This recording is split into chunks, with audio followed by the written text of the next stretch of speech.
web swing is a bit challenging, yeah. Of course, I was talking to a girl, and a girl's boyfriend comes up and obviously, takes umbrage with me hitting on his girl, to which I didn't. I'm trying to explain to the guy, dude, I had no clue. She didn't tell me she had a boyfriend. And Randy's standing there beside me, and then in comes Shelton. And he legitimately stands in front of me and Randy and tells the guy, okay, you might fight them, but you're not fighting them until you get through me first. Ooh. And I still remember. Hi, I'm Nicole Hockley from Sandy Hook Promise. I know this is hard to hear, but it's... Bye-bye. Because Randy turns and looks down at me and said, he's going to fight our battles for us too. And I think I started laughing, which Finish Hype King, welcome. Enraged the guy, but as Shelton's standing there in front of him, he knew he wasn't getting to me at that point. And the minute the guy found out I think that this was going to be CM Punk will beat Rollins for the title, maybe. Trying to get to me, he quickly backed down. I hope so. I've been wanting for someone to beat Seth for that title for a while. I don't think there's probably anyone on this planet that has a negative word to say about Shelton. There's much worse than Punk. Hope you're well, brother. I think that would be okay. Oh my goodness. What do you think? Kishi was another one of those guys that when I got there, it was a little intimidating being around him. Just, obviously I know his lineage. I know, what this man's family has meant to the business. He was and still to this day is the first one to come up and hug and just embrace me whenever I see him. And I think one of the reasons that Kishi was always, cool with me was because I spent a lot of time with his younger brother, Umaga Eki, at HWA Heartland. I walked the road. Hold my beer. Shelton was like, nah, hey, I do it. Maybe I'll do you one of the ones. four He's better. One of us. Backstage, what was Kishi like? Kishi was gregarious. What do you think of when I say life of a party? Well, that's Kishi. Kishi had as much respect backstage in a wrestling locker room as a Mark Henry, as a Undertaker. I saw him not too long ago, and immediately, the second I see him, just a smile and a hug. And I hope he's well. I look forward to the next time I get to see him. Okay, the next one. Eric Bischoff. Backstage, Eric Bischoff kept to himself, but Eric also had, bigger fish to fry than to come around and chop it up with me and Orton and Jindrak or whoever was hanging out backstage. He had just different responsibilities. Part of the reason I didn't have much of a relationship with it's kind of cool they play a little bit of their theme song when they pop up. With many of the talent on the show, there'd be times when the show would start and he would come out and I wouldn't have seen him the entire day. Now that doesn't mean he wasn't there. That means he had other responsibilities. He might have been in production meetings the whole day. I really never saw him backstage buddying up to somebody.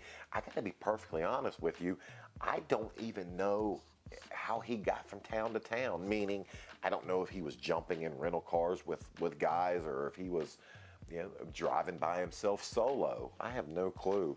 Bischoff kept to himself, but that probably turned out Tony to serve Khan him is exactly who he in wishes the to be long run. today. When your own company is yourself, a lot less people you can piss off that way. He's got $1 billion and he owns a wrestling company. Why would he want to be Eric Bischoff? We called her Keebs backstage in the beginning. He's got more money and he's got more control. And that was a shoot. She was actually dating Test. Hey, Test. Dude, I miss Test. She jumped in the car with Randy and I probably 50 times. And she was always good for Randy and I. Stacy was a great equalizer once she got in that car. She made sure we got from one town to the next. Keebler, what's she up to recently? Stacy was also very giving. There was a time after a show we went into, I want to say it was like a Texas Roadhouse or a Longhorn Steakhouse. It was a steakhouse chain. We walked in and it was obvious. We were the last people that were going to be seated for that night. One of the waitresses is visibly angered at the fact that someone seated someone in her section. Obviously, that was going to keep her at work an additional 30 minutes beyond when she could probably Who's my favorite wrestler of color? They provided us with a different waitress, and Stacy came up with the idea. It depends. If you're talking about because now this girl has to stay around, but for she did all of times, like of all time or currently wrestling. wrestling. Make it her night. So Stacy kicked in, I kicked in, and Orton kicked in, and that girl left with a $300 tip just for waiting on our table that night.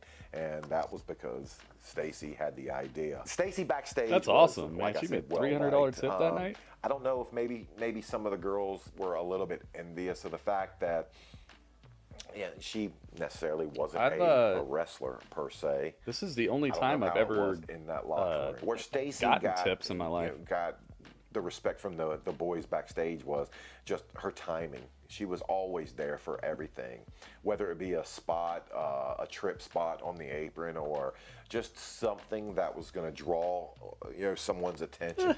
She was her timing was always perfect. It's she was sweet to everyone, nice to anyone, whether it be within the business or someone that came up maybe just wanting a picture with her. And a lot of those nights, she was just as tired as we were. All right, let's see who's, oh my goodness, legend. I'm gonna give you a pay-per-view and you tell me who I'm talking about. 98 Hell in a Cell. Of course, I'm talking about Mick Foley, hardcore legend. You're not gonna find one person backstage that has one negative thing to say about this man. He has earned everything wrestling has given him. Now, backstage, what you see in the ring, that's necessarily not the Mick Foley that was backstage. You remember who beat Seth the last time Seth held a title? You could just tell. He was always, he was a character in the ring. And I think backstage, you could see a little bit more of his intellectual side. Mick was always one that you could talk to about if you had a spot that needed refining, if you had a promo that needed a bit of adjusting. Mick was always a good one to go to just to get that fine tune. No, I don't. He wasn't gregarious. I really don't. He wasn't loud. He wasn't boisterous. Who was it? But you knew when he was there. You knew when he was at the show, and you knew that Mick Foley, had everyone's, and more importantly, the show's best interest at mind. Here we go. Last one. Oh my goodness, I see why you say Draco, this welcome. Last. And I know people wanted me to do this one, but you have to be tactful. There's a way to attack this. I say everything with the thoughts and memories of Daniel and Nancy's memory first and foremost. Obviously, I'm talking about Chris Benoit. It's Chris Benoit. But I can also... YouTube Premium is ad-free YouTube and the YouTube Music app all together. Well, thanks. We'll save the rest of this for another day. Because it's time. It's time, baby.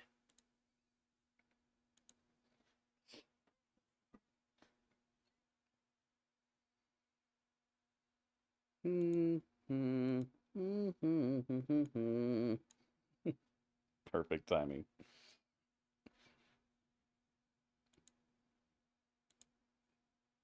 It's a perfect segue as well. Dang, they Jimmy John's this right away. They were like, yo, Jimmy, what are you up to? Want to get this guy? Yeah, let's get him.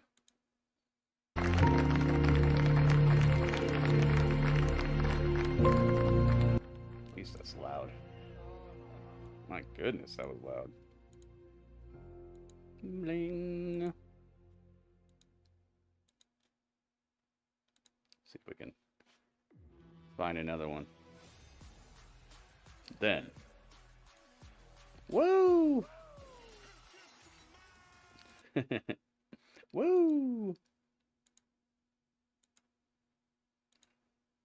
Dang, they super Jimmy John's this one. They Jimmy John's this one too. Wow. Let's see, what about this? Woo! It's gonna be extremely similar, I think. I've been replaying the match over in my head. It's Drew Mac. I remember I had the match won when I claymored Seth. I pinned him. I was so overzealous. I put his foot on the rope, and I cost myself the damn match. It's Drew Mac. I've been really thinking about this all week, and maybe Maybe Seth. Dinner has is been served right. on X. Oh, Maybe nice, Sammy man. has been right. Maybe the You got it right in time for Raw. McIntyre back is Drew McIntyre.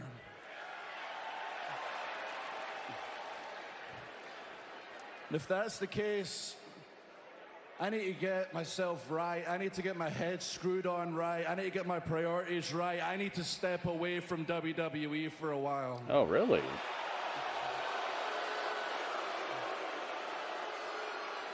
Drew Mac on the retirement track?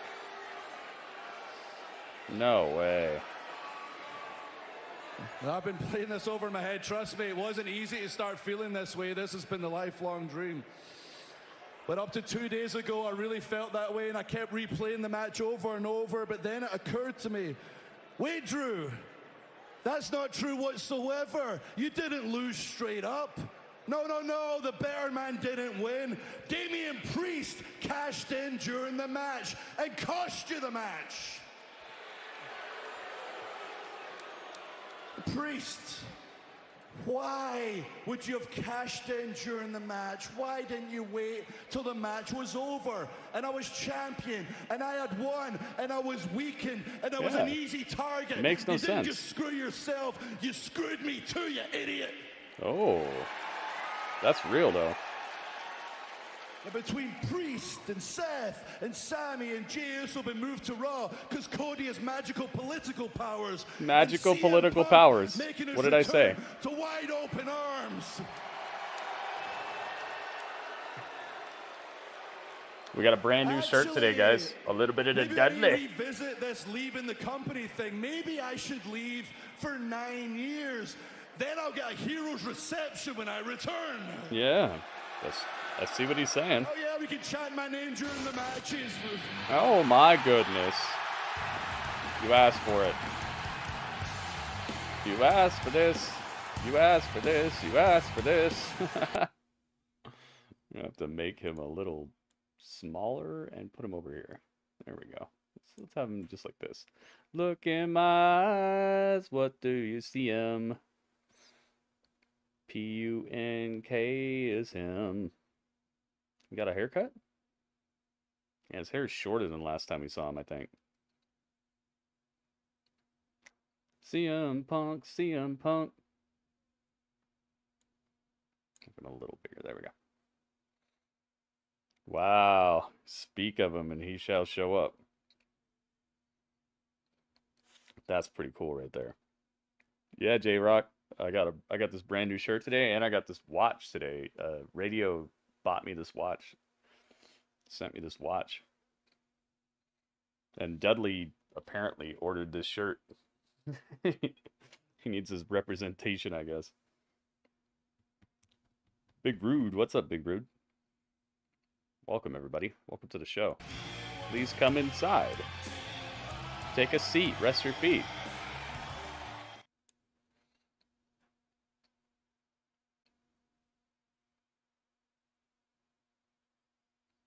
Wonder how they think of the prices for these tickets and stuff.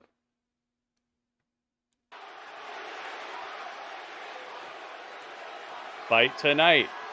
Mary, what's up, Mary? We are in Piper country. I'm a little disappointed you didn't wear the kilt, but I guess that would have been too easy. They might actually like you and cheer for you because Roddy Piper is a legend. Piper was known for talking. CM Punk was known for talking. Is Drew McIntyre known for talking? A little bit. But since I've been back, Drew, it seems like where are they? Portland? Portland, Oregon? And it might seem a little weird coming from a guy who just talks probably too much. But I thought since I heard my name, I would come out. And if you had anything to say, you could say it to my face. Say it to my face! Portland, nice. Yeah, I used to live there, and I just thought everybody was hype on Piper, but I found out he was kind of like a hometown type of thing. CM Punk, CM Punk. All right. The floor is mine. I guess first of all, I want to say congratulations. Yeah, thank you again, Radio. We're going on just over a month now, and you're still here. Oh. See, some of the guys and I have got a bet going in the back that you're going to crash and burn, you're going to self-destruct, and you're costing a lot of people a lot of money the longer you stick around. That's good. I guess my big bad words have offended you, they've upset you. Maybe you and Seth have more in common than you actually realize. Glazed pork chops with peppers. Ooh. That's irrelevant. You wanted some headlines. You're mac bitter. and cheese. You want some attention because you weren't corn getting enough. and cornbread. I get it. Yo. What I care about. That's awesome. Is what you do to me personally. And I'm one of the few people on this roster still that traveled the world with you for years. I know the real CM Punk. I've seen what you're truly like, and I've had so many things happen to me caused by you. I could go on for all night, actually. We've only got a 3-hour show, so maybe I'll go with the first thing that comes to my head. Remember, you were champion. And you used to refer to yourself as the leader. You would actually walk in the locker room and say, as the locker room leader, because the leader has to announce he's the bloody leader. Back then, I actually needed a leader. I needed somebody to help me out. I was in a real dark place. Right now, I'm not in a dark place. I've got some obstacles in my way. I'll kick them down. I'm Drew McIntyre. I got it these days. I got it. But I didn't have it back then. I was just a kid. I had personal issues going on. I'd lost the person who was closest to me in the world. My career was in a tailspin, and I could have done with a real leader to tell me it was going to be okay, to help me navigate this place. But you saw me as a threat, and that was never going to happen. Ooh, are we going to triple threat? I've spoke to Randy Orton about this before, and I understand that Randy couldn't have helped me because he had his own demons. You're straight edge. You don't have any demons. You are a demon. Oh, you are a demon. Demon Punk. Self-serving, narcissistic succubus. And I didn't need Whoa, anybody this promo's to help pretty me hot. become a leader. Once I got fired, I figured it out. I stepped up myself, and I became the man I am today. So after being gone for 9 years, I'm your leader now, kid. Ooh. Get him. I like this.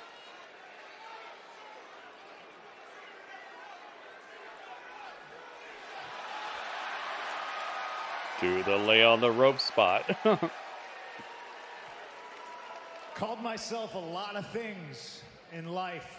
I've called myself a lot of things in my WWE career.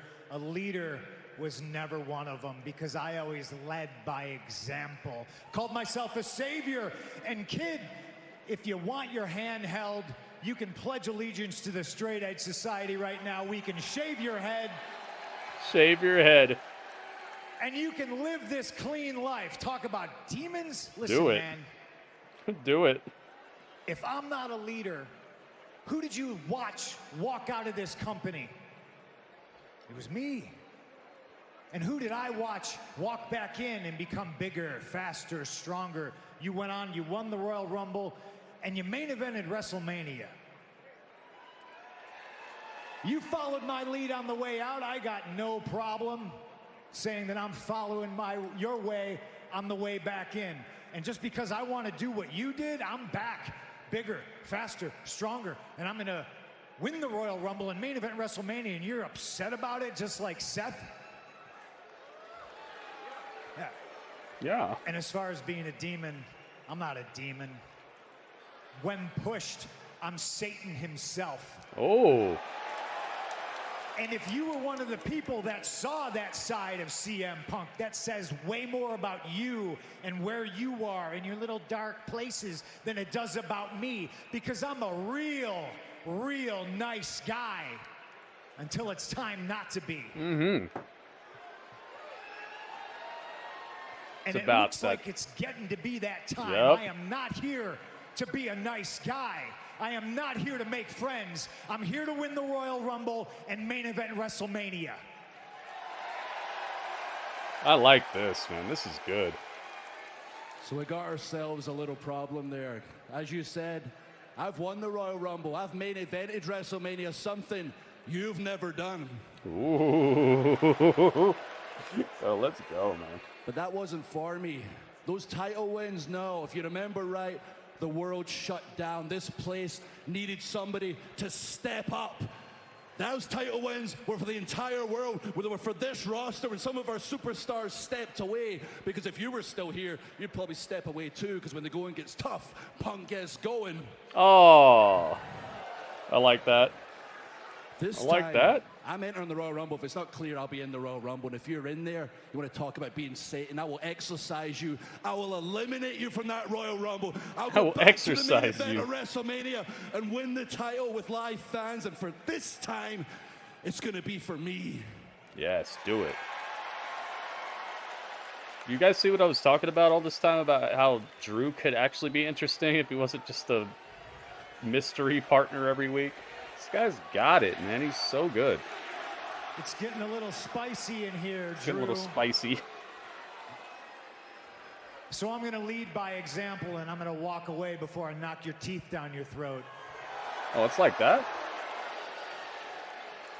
There's one person that can stop me from accomplishing my goals, and it's me. And I got out of my own way a long time ago. You can't stop me from winning the Royal Rumble. Seth can't stop me from winning the Royal Rumble. Cody can't stop me from winning the Royal Rumble. Talking that trash, dude. I like these layered stories. And Drew, leader to leader, because I'm such a nice guy in the Royal Rumble, I'm going to throw you out last. Oh. Dang, it's like that. CM Punk's journey starts Gotta get rid of him when you can. From Saturday, St. Petersburg, Florida. You better throw him out as soon as you can, man. Don't play with your food, especially when your food can play back in the worst way. It's like playing with a king cobra or something, man. Don't be like, I'm gonna save the cobra for last. Like, no. The Rock can? Interesting. Dude, that was a great way to start Raw. Talk about, can you imagine how much star power you have where you could start your show with CM Punk and Drew McIntyre in a great promo battle? Imagine. Just think about what type of company you have to be running to have that sort of thing as just like, oh, we'll open the show with that, and then we'll do the next 3 hours too. It's fine. You don't even save that for the close. It's just like, yeah, do it now. Uh-oh. It's Judgment Day.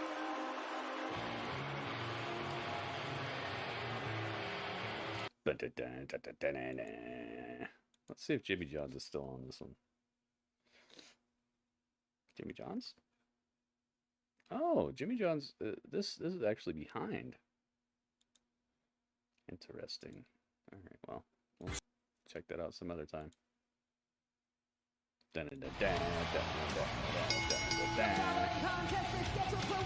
One fall. It's Ab's collar.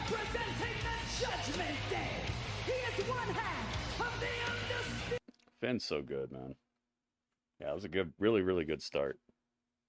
Make sure you guys vote in the poll that is live on the YouTube channel right now, and also when you do that, please leave a like on the stream, guys. We have less likes than normal tonight, and you would think that this being one of the super duper flagship shows of wrestling, that this would be a good place to place a like.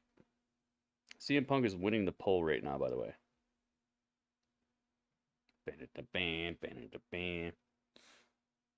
CM Punk, it's Finn Balor versus Ciampa, Tommaso Ciampa, and if Ciampa wins, him and Johnny Gargano get a title shot, a tag team title shot versus Judgment Day. Tommaso. I might have Tommaso come out during commercial because the reactions have not been good. The reaction to DIY and all that. Might not be the best idea to have him come out live on camera, but we'll see. They had Mia Yim come out live on camera when the crowd was just full of crickets, so maybe they'll just let him do it. Heard a lot of MJF references. There were MJF references? What did you hear? YNG, welcome, man. Ban in the ban, ban in the ban. It's commercial break right now, by the way.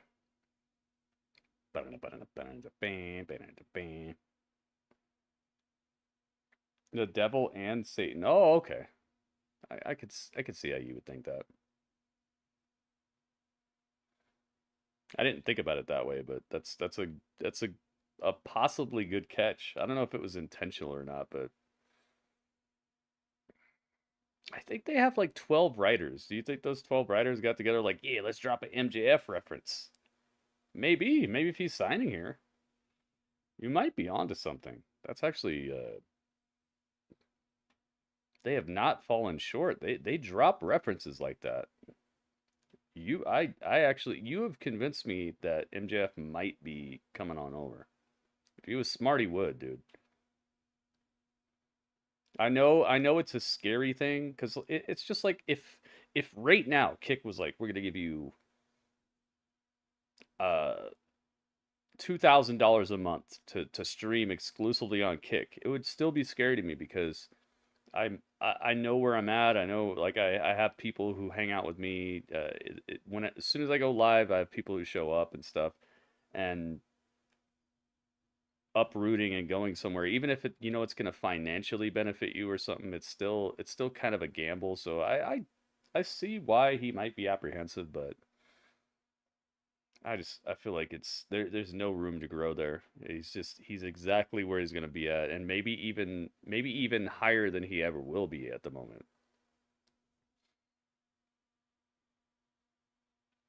I don't want MJF on WWE. He'll be a lower card guy or mid carder. But the thing is, like, is that where he deserves to be? Is that what it is? Because sometimes you're put there, but that's not exactly where you deserve to be, and you stand out to the point where they can't keep you there no matter how much they try. So is that more of an indictment of exactly who MJF is, or is it an indictment of like, what is it? You know? Because there are stars here. This is the biggest and best wrestling company on the planet when it comes to business, when it comes to notoriety, when it comes to star power. It's leaps and bounds better. So is that more of an indictment of them not making stars, or him just not being as high up as he gets credit for currently? Because he's a big fish in a small pond. It's a long road for guys like us. You know, like, the fact that people are scared of that kind of sheds a little bit of light on exactly how he is. Tonight, Finn Balor, Tommaso, Ciampa, this isn't just about can't lose. This is must win. 2024, you want a New Year's resolution? Your new tag champs, DIY.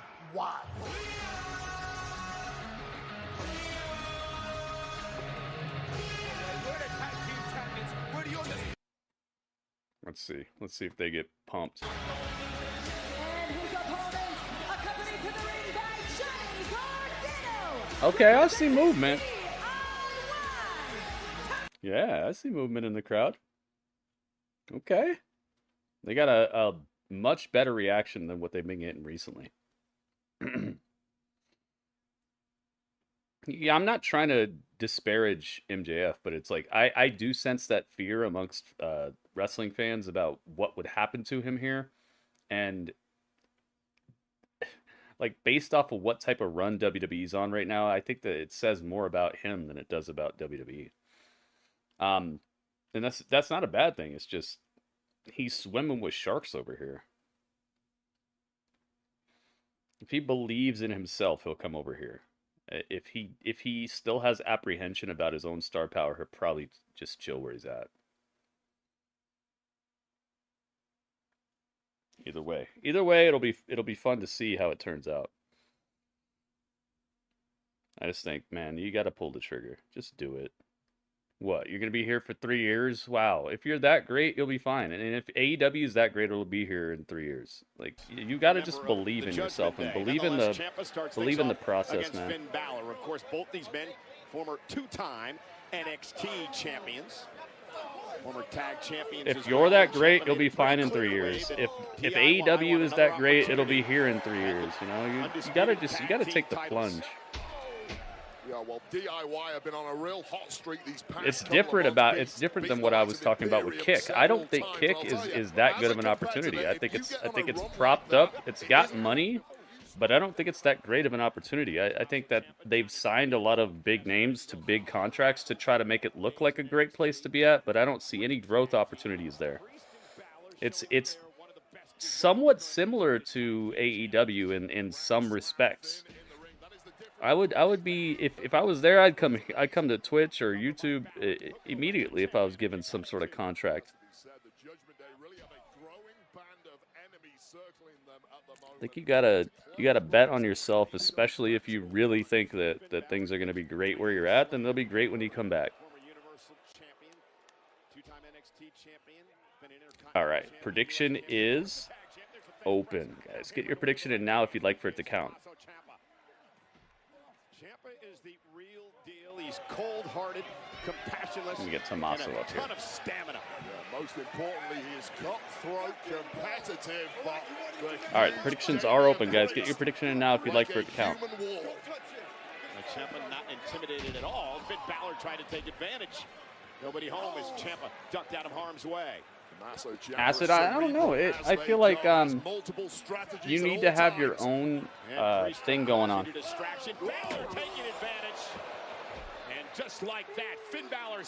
Oh, we're going to commercial right now. I could always tell like the cadence of Michael Cole's voice when they go into commercial. Yo, they got Ted watching Hulk Hogan. I see what you mean, Acid, but I feel like AEW is kind of the same thing because you got to believe in yourself to want to go there and think anything's going to happen for you. And you got to know you have something that's paramount, something that is attention grabbing. You got to have charisma. You got to have good wrestling. You got to have promo ability. You got to be able to be a level or 2 levels above the average of any of these things to stand out. Because look at Swerve. Swerve got released. He went to AEW, and look, he's basically the biggest thing in the company right now. And why is that? It's because he had those things, and he believes in himself. You could tell that he believes in his star power, and he's stood out from the pack. You know, you don't just go to AEW and think it's gonna happen for you. You have to make it happen there. And I think that's a lot of the difference between AEW and WWE is that WWE can make it happen for you to a point. They can turn you into a star even if you're not that crazy, you know, in those respects. AEW, I feel like the only way that you get over in AEW and actually become something crazy is if you already have that about yourself. Look at all the biggest stars in the company. There are people who already had it. Wardlow, Wardlow, Christian, MJF. Gosh, who's over right now? Wardlow, Christian, MJF. Sting, like he's got star power. He's already got that type of stuff. Darby.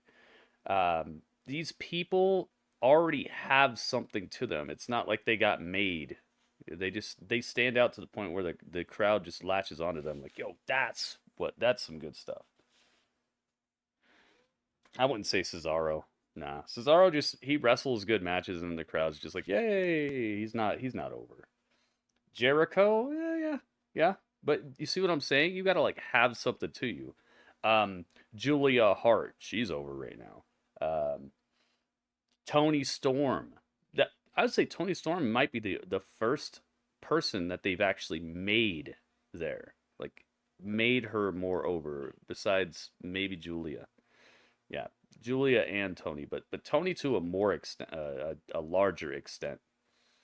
It's not like she just had something and then they just let it shine. They booked her in a certain way and gave her a character and stuff like that. So I feel like you have to have something or else you're stuck. You'll be stuck exactly where they stick you. John L, what's up, man? Swerve is more than a middle card guy now. Yeah, exactly. And it's because of the crowd reaction. It's not because you could tell that that's where they wanted them to be at. That's what I mean about making it yourself. Takes Balor down. DIY made no bones about it. They want an opportunity Jade. down the road in the Undisputed Tag Team Championship. Held by Judgment Day. A victory here would certainly end that quest. I think she just stood out so much already, and they just gave her a run. I think she would have been. Yeah, I could see some of that. Yeah, I'll agree with you on it.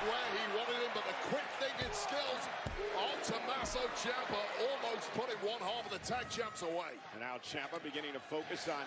See who's winning this one, man. I think Ciampa's gonna win this because they really don't have a team set up to challenge Judgment Day right away, and this is probably the closest thing they have to getting it on and popping, and then building up to the pay-per-view Royal Rumble. AEW let Jade leave? Yeah, they should have. There was nothing else for her there. What else were they gonna do?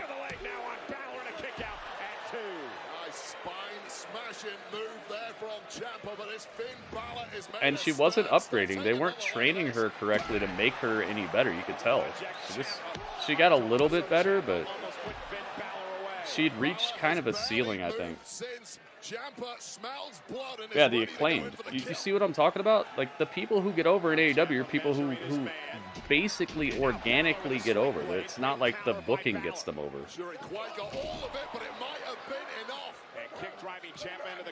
In most cases. There are some cases, and we listed a couple of them. I'm not saying it's a rule, but I'm saying it's a trend.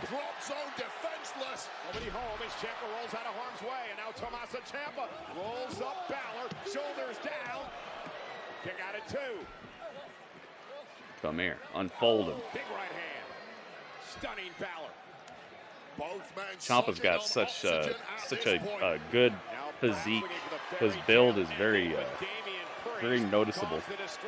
WB, what's up, man? And now Johnny Gargano gets involved. Yeah, exactly, WB. And Johnny gonna pay for it. Maybe not. Ciampa. Priest ran off the table. He just ran up and caught a knee to the face. Oh, that's not illegal. He kicked the rope, and it just happened to be right between Ciampa's legs. Wow, you didn't see that. What? They cheated.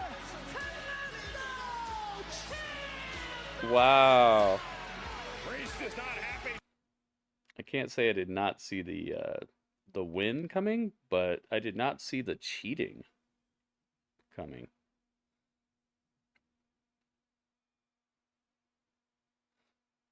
Definitely don't see Finn Balor doing a suplex too often like that from outside the ring. That's strength right there.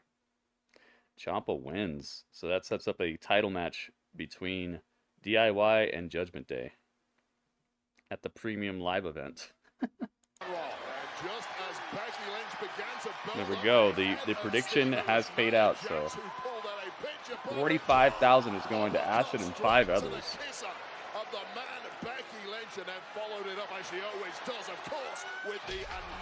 Oh my goodness, Annihilator. DIY versus Judgment Day, yeah.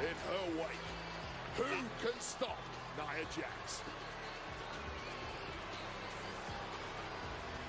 Play the song. Ladies and gentlemen, please welcome the man, Becky Lynch. Becky Lynch.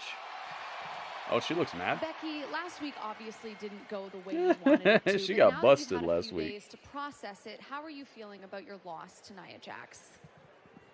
Well, That's not Judgment Day. Before it's the Balor. match, Nia told me to imagine what would happen. I don't if think you that's put true. in full weight Why is Johnny behind doing that heel punch. stuff? So Yeah, I don't know, I Drew. tried to picture what she was envisioning, and I imagined maybe. Welcome, by the way. She Welcome would to the stream. Break my orbital socket, or maybe she would bust my nose into a million different pieces. Maybe fragments would go into my cheek. Maybe she put me in the hospital again.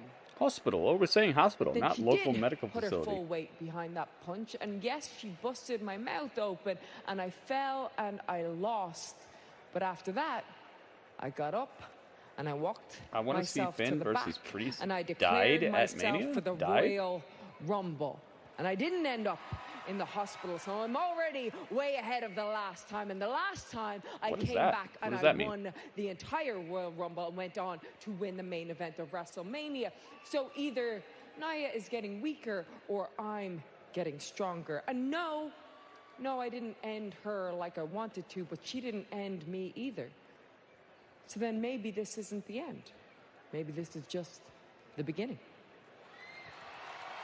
Well, as Becky Lynch gets ready for the Royal Rumble match, our own Jackie Redmond hosts a brand new program on National Hockey League's YouTube My channel, legacy. The Jackie Redmond Show. There's a Jackie Redmond show? Oh, they're giving props to NHL right here. Fried? You want to see them fried at Mania? What does that mean? I'm still confused. You want to see them fried? Are they going to be in a deep fryer match? First, representing the New Day from Ghana, West Africa, weighing in at 212 pounds, Kofi Kingston. Let's go.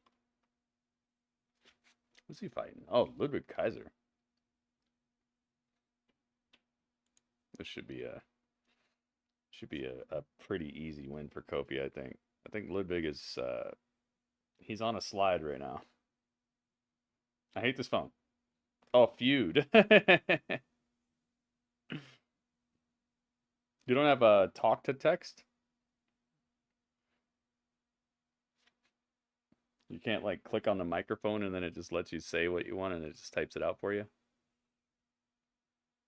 Karaja Day is on the show tomorrow versus Gigi Dolan on NXT.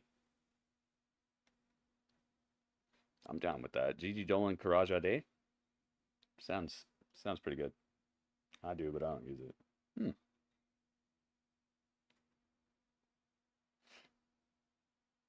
The man is getting squashed. The man did get squashed.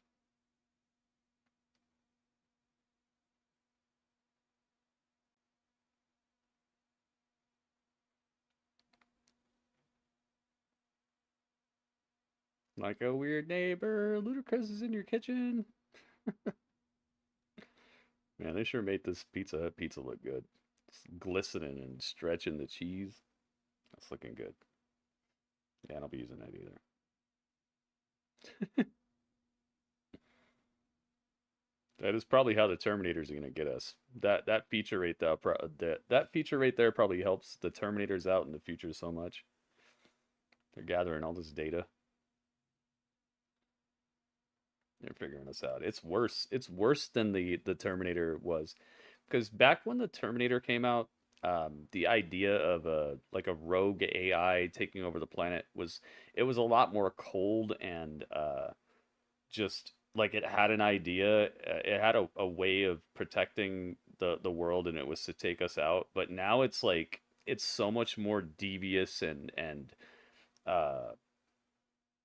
sinister and calculated and cold and built on the backs of so much of our personal data and stuff. Like, I don't think we're ever going to stand a chance. If it does go down like Terminator, it's a wrap, dude. They'll know exactly who to take out first. There will be no John Connor. There will be no, like, oh, this guy always had good leadership skills and stuff. Nah, dude. That's the first people that they're gonna nuke.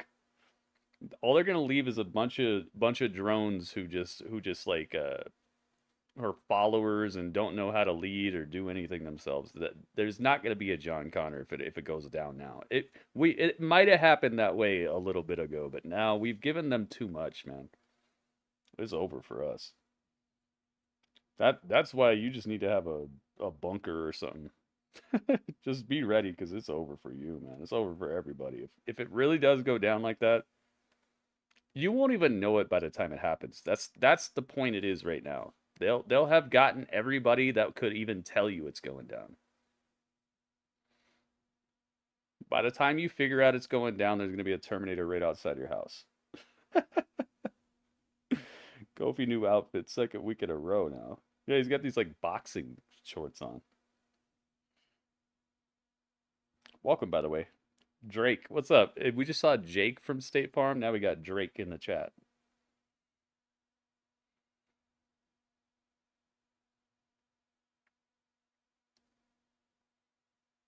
Oh, I thought that was Sasha Banks for a second.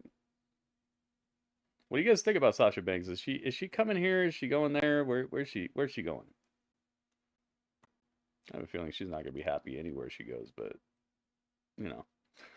Event weekend. Now it all kicks off Friday night, July 5th with a live Friday night SmackDown, followed on Saturday night by one of the biggest events of the year when careers money. I wonder if Alexa Bliss has Amazon. That's funny. You know what we need? What do we need, Drewski? WWE prepares to take over Toronto the first weekend of July. Oh, that's cool. They have the Money in the Bank cases hanging from the that Toronto needle, whatever that's called. History.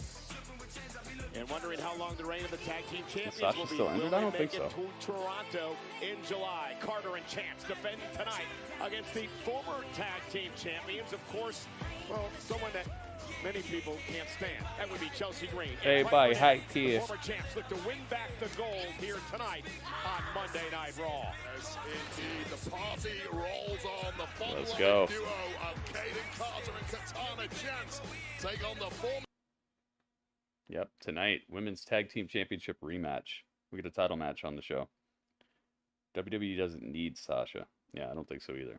And I think she's right up the same alley as CM Punk, as far as I'm concerned, about how they pollute the environment around them to the point where it might just be better to let it chill, let it go. Oh my goodness. La la la la la la la la. It's Ludwig Kaiser. Oh yeah, he's here. Rah rah rah rah.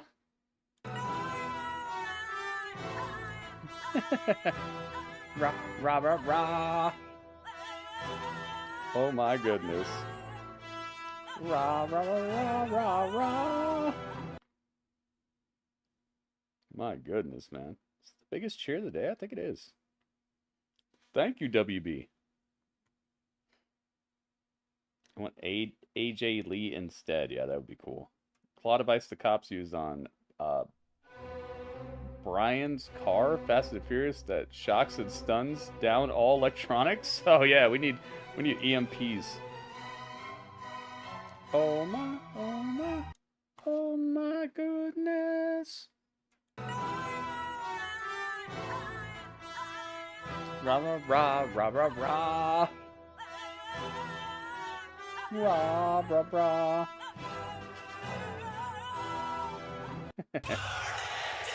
Oh, and we're burning it down?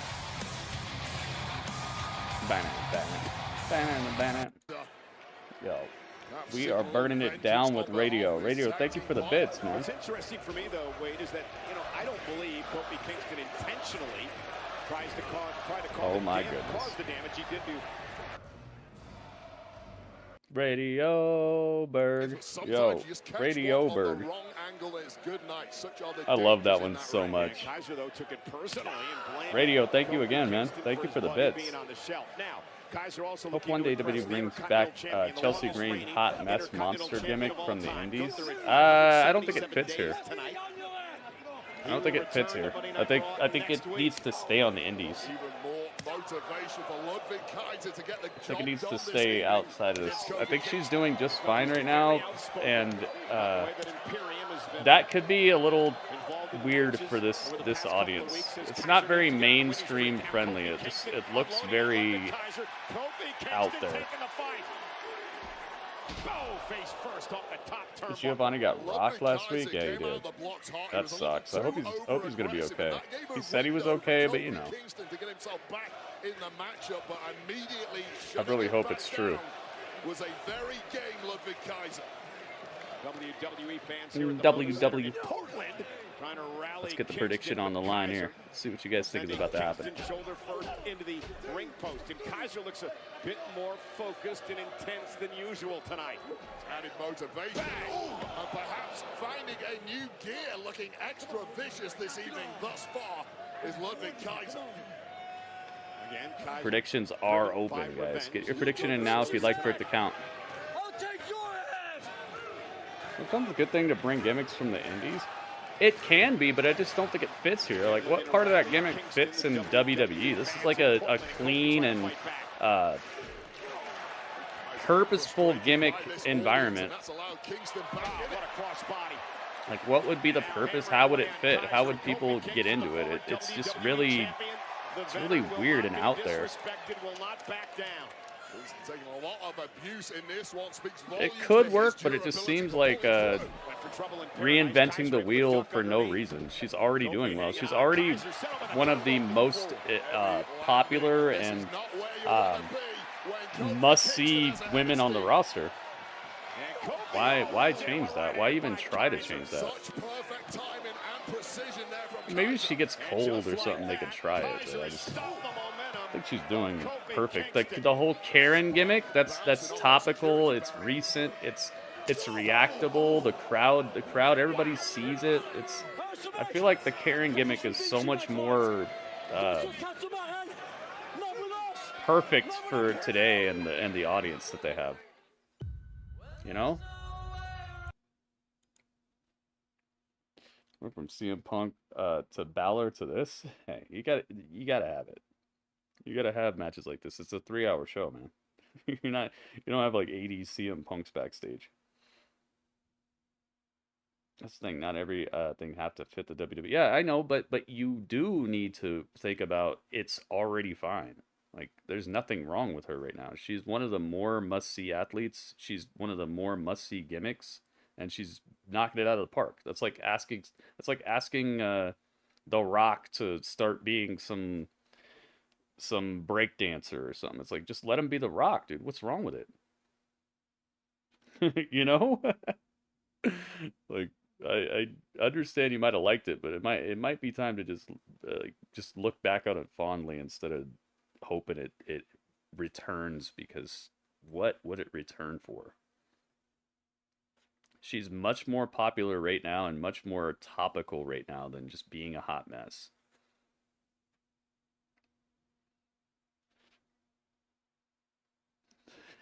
The head of the table. Just a little scurry away in heel sin, one of the best things going in WWE. Yeah, she is. So I'm not going to say no. I'm not going to say never. And I'm not going to say I don't see what you're talking about, because, yeah, it could work. But it's a weird time to wish that anything or hope for anything else for her, because I feel like there's nowhere to go but down when it comes to what she's doing right now. It was a good gimmick, and if they did bring it, it would be kind of cool. Yeah, it could be. It could be.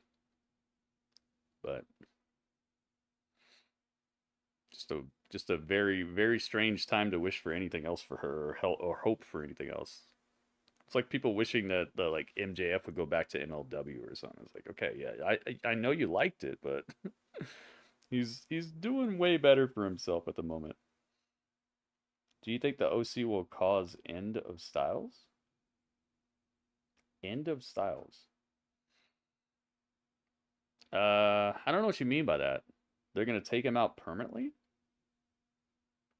If they wanted to bring indie fans to their base, they could bring some indie gimmicks. Yeah, but why would they want that? Why would they want that? We already know what the indie fan base looks like. We already know how many people that is.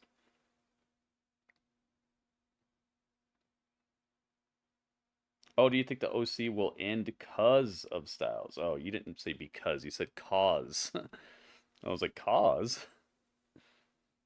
Not if they know what's good for them. They're hanging by a thread as it is. That crew doesn't matter at all. So maybe if they cease to see the use for Gallows and Anderson, then yes, but they better hope not, man. More money? It's not more money though, dude. It's really not. They already have a casual fan base. You're asking them to possibly stop catering to a fan base this big so they can cater to a fan base this big and get this much profit out of them. Just like squeaking and eking out an extra dime or dollar here and there. I know that is kind of how companies think, but it's such a risk that you're gonna cut this audience out to this point to get an audience this big. You know, like I feel like wishing and hoping for them to do anything differently than what they're doing right now is asking the wrong question. Going after a hardcore wrestling indie fan right now is the exact opposite of what has gotten WWE to the point where they're at right now. They're in their most successful era that they've had in decades. Starting to go after casual wrestling fans with weird gimmicks is the exact type of thing that starts chipping away at that momentum. They should keep doing what's working and not start reaching too hard and too far. Is his agility. Oh, driven into the ring post is Kofi Kingston. It's like if you have a super successful pizza shop and then you start selling like coffee or something. It's like, okay, cool. I know people like coffee, but maybe you should keep your efforts on what's working and then maybe expand a little bit. You don't like completely change your ideals. And that's going to be a double count out. I'm not saying it couldn't work. It just seems like a very odd thing to try to do while everything's working fine. She's doing just fine.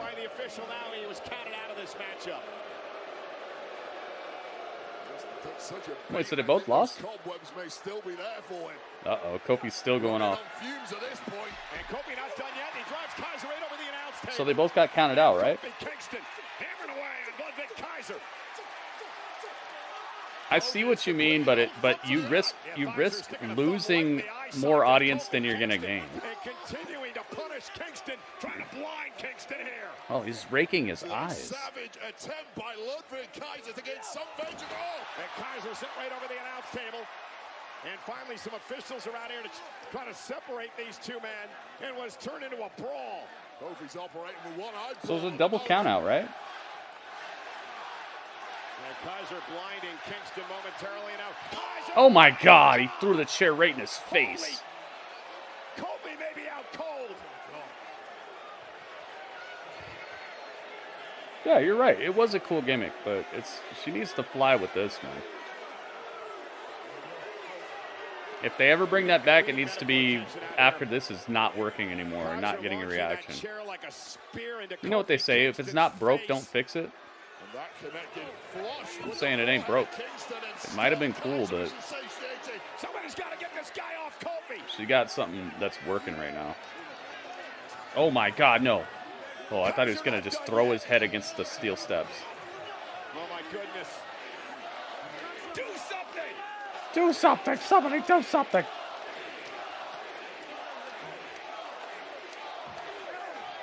Kaiser trying to maim Kofi Kingston. Bart Simpson is looking at this very fondly. Kaiser is completely out of control. Kaiser's lost it. Finally, some separation here, getting Kaiser away from Kofi Kingston, who's just defenseless out here at ringside.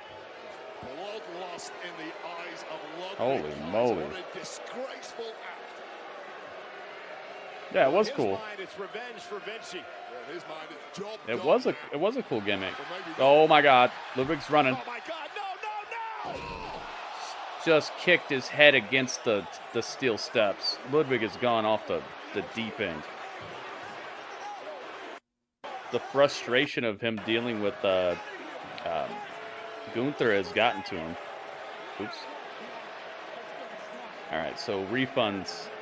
We're refunding everybody because it was a double count out, but man, did we get much more out of this than an outcome. This is one of the things that I love about WWE is there's so many different outcomes, and they find a way to make things matter more than just 1, 2, 3, see you next week. 1, 2, 3, see you next week. 1, 2, 3, see you next week. Oh, I'm so mad that you beat me. Like, they find a way to make things matter that just would be another spoke in the wheel. It would just be, hey, Kofi versus Ludwig happened last night, and nobody's ever going to talk about it again.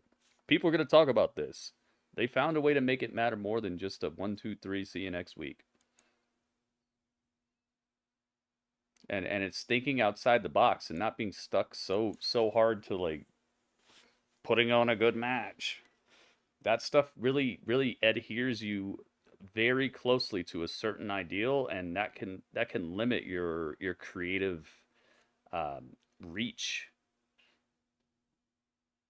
And once you get limited in your creativity, it's downhill for entertainment. Because then everybody knows what joke you're about to tell. Everybody knows what you're about to say. The entertainment value goes down when you're limited by your inability to think outside the box. Because you can't surprise people anymore. You can't create the height of emotions out of someone already knowing what you're going to tell them or what's going to happen. You might be able to do it once or twice, but it gets old and it gets bottled up to the point where people are just going to be sitting there waiting, staring up the ramp, waiting for somebody to surprise them while the match is happening. Who's gonna run out and save them this time? You know, like, it doesn't have to be like that. There's so many different elements that you can use to tell a story that's compelling to keep people staring at the match happening instead of staring up the ramp waiting for somebody to run down and do something. Because everybody's just expecting a 1, 2, 3. Or oh, the ref didn't see that. I hate this guy, but that was awesome. Yeah. That's awesome to hear from you, because I know you really don't like this guy.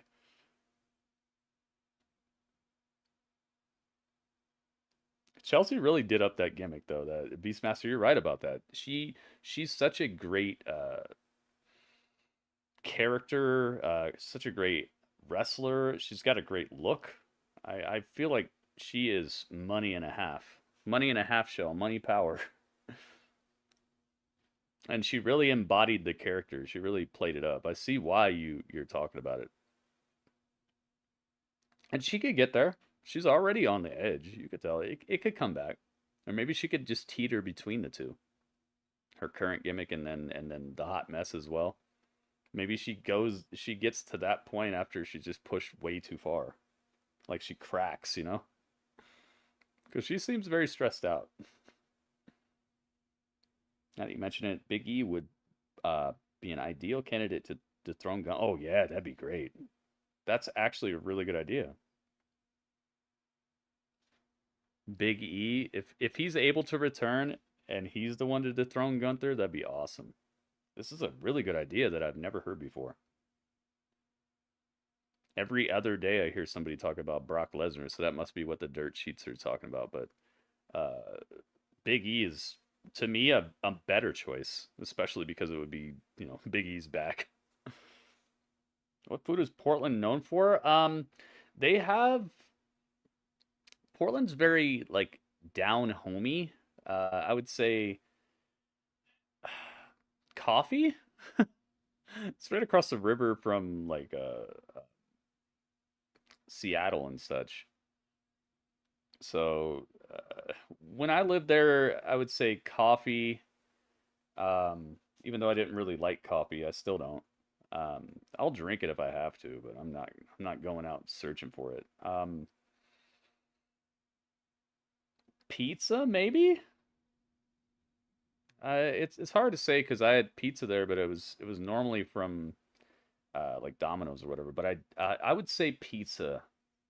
Likely. And then like down homey stuff, maybe like a stew. I don't know. Bagels. In the meantime, I have tracked down Ludwig Kaiser. Ludwig, excuse me, what happened Bagels. out there? I mean, it was like a switch flipped. You turned into a different person. I mean, why would you? What? Why what? Sleepy Redman. What do you want from me, huh? Uh-oh. That's not my fault. It's Kofi's fault. He had it coming. Because of him, I am the only one. Yeah, it's not very. It's cool for certain reasons, Drewski. But the food I wouldn't say is the most important part. Kingston. You know, he took Vinci's head. So tonight, I took his. Oh.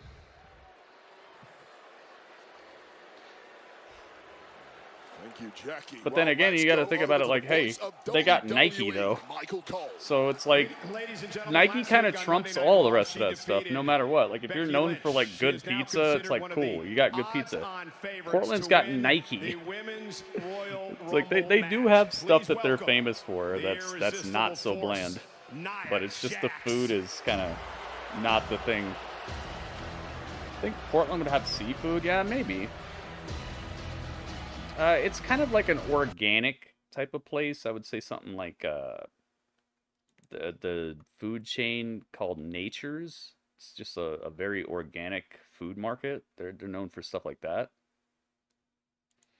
It's Nia Jax. We might have to get a new picture of Nia because she's definitely slimmed up a bit. She looks different. Portland had great seafood and donuts. Oh really? Oh yeah, donuts. Forgot about the donuts. The irresistible force, Nia Jax has squashed. Not sure having Nike is a thing to be proud of. Yeah, but it's a part. It's something that they have. It's like saying, oh, what do the aliens have? Oh, they have guns, so that doesn't matter. It's like, what? They can blow up our planet, so that sucks. Like, what? That's something they have. Like that's a trait that should be talked about. Shocked. It's not about like what they do with that trait. Shocking? It's about it existing. I wasn't shocked. I told you, I'm a different Nia Jax. It's like saying Florida has alligators, but that doesn't matter because I don't like alligators. These people You know, here who didn't think I would break Becky it matters that they Lynch's have face gators. again.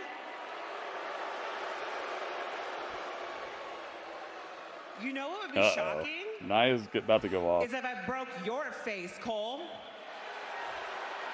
I would take claim to Starbucks instead. Yeah, but that's like Seattle, I think. Well, you know what? I'm more focused on the Royal Rumble. I hear Starbucks is not that great I'm gonna either. Run through 29 other women, earn my main event spot at WrestleMania, and whether it be Rhea Ripley or Io Sky, there is not a man or woman who can stop me. Oh, you asked for this. You asked for this. Yo, it's time?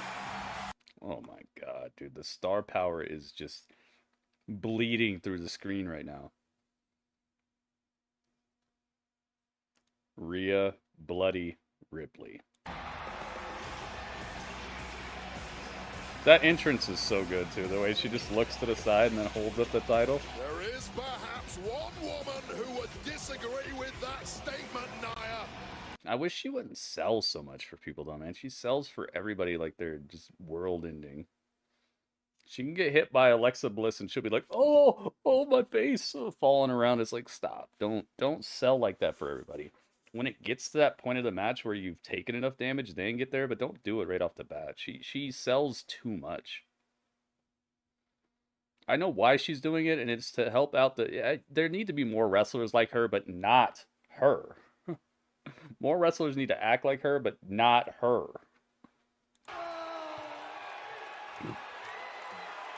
Please.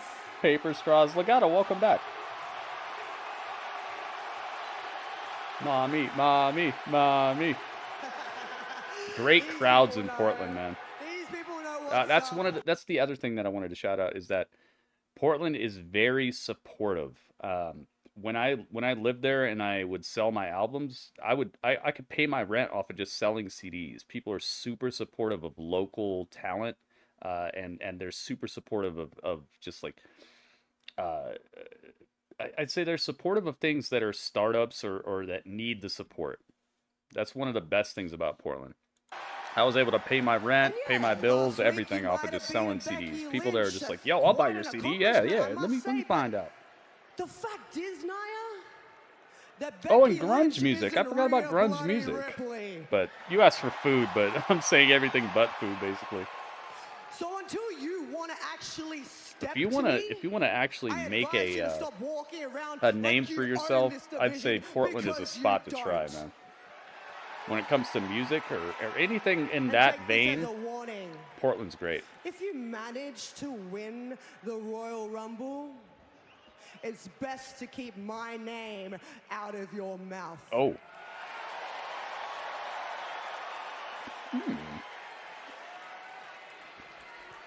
Rhea, I give you all the credit. You hear this crowd? You see what I'm talking about? Jason, what's up, man? You might be the most dominant champion in our division's history. Like say it don't matter to have Dudley on the stream. We got the brand new shirt. A little bit of the Dudley. When I came back. Brand new shirt, and the only reason I'm not holding this title is because you're too scared to face me one-on-one. Oh. So at the Royal Rumble, when I squash 29 other women and win, I'm gonna choose you. Oh. And you will have no excuse and no choice but to face me. See you soon, unstoppable champ. Throw the mic. Bold words from Nia Jax as she becomes an odds-on favorite. Yeah, she looks like she's walking around a little lighter and everything, man. I'm glad she's taken some of that time off and worked to just tighten it up. I don't think that every woman or person needs to be skinny or anything, but just like the way that she has the direction she's moved with her body, it's making her a better wrestler, and it's also it's helping her to be lighter on her feet and be able to move around the place better, and it just seems a little bit more TV ready or something. I don't know how else to put it, but I'm definitely giving her props.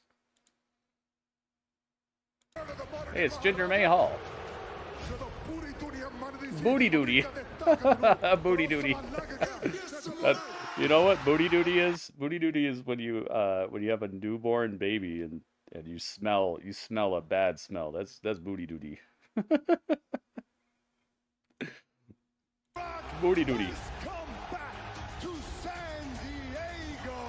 That was funny how he got us, because he was saying all that stuff and it turned out he was speaking our national anthem and people were booing him. And it turned out we were booing our own national anthem. That was a good move. Yeah, Jinder's great, man. One more thing.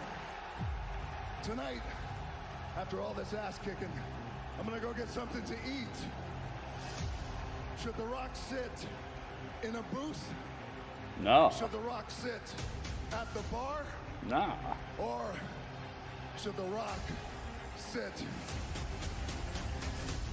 at the head of the table?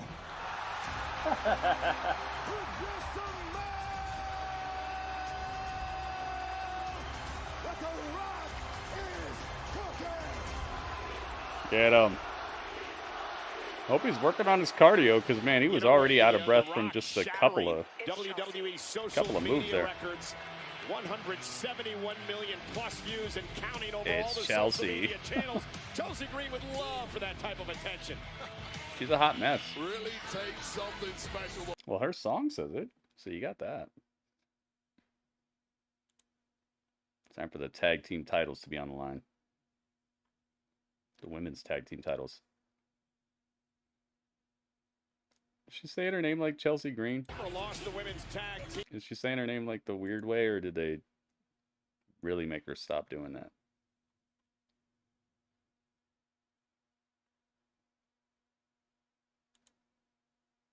Did she say it like Chelsea Green, or did she just say it like normal? Did you guys hear it? I didn't hear it. It's commercial break now. He was a Rick Roll? In the early 90s, music shifted, and bands from Portland and Seattle were getting signed right and left. Yeah, yeah. It's it absolutely, like I said, it's a very supportive, and it's rainy, and it's like bars and taverns and uh, um, clubs where people can play, bands can play, and people can start supporting stuff like that. It does have good stuff about it. It's just, I don't know. It was definitely a culture shift coming down to Arizona, because it was almost the exact opposite coming to Arizona. It was hot. Nobody wanted to support other artists here. It's so hard to get any sort of support because everybody's like, yeah, whatever, dude. We heard it. We don't want to hear you rap. We don't want to watch you. It's very difficult to get support for music down here. The food is much different. The gosh, yeah, the culture is just so, it's such a culture shock difference between Portland and Arizona. And some of that probably has to do with just being closer to the border of another country, and just a whole nother ideal. I don't know. It's a title match. They don't announce yet. Oh, yeah, you're right. You're right. Thank you. Didn't hear the announcement for Kaiser earlier. Yeah, I had it muted because of the theme song. It gets claimed on YouTube. Well, at least it used to. He's got a new theme, so maybe I could have let it rock, but we had other stuff going on at that moment as well. See who you guys think is about to pull this off. Do you think that the current champions are going to retain, or do you think that Chelsea and Piper are going to get this back?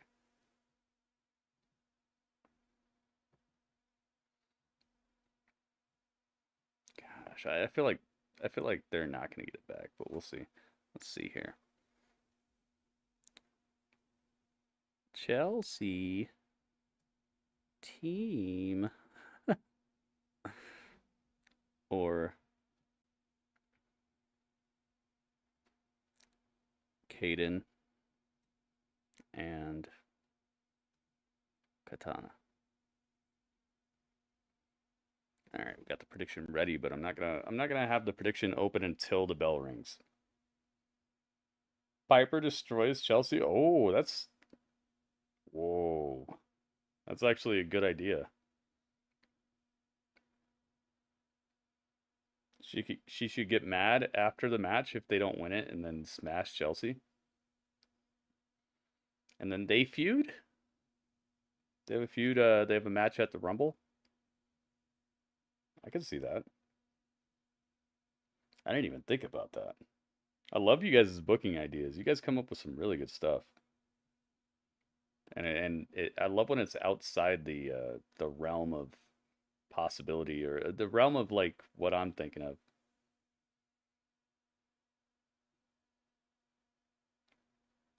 Come on, interwebs. Let's quit with the nonsense.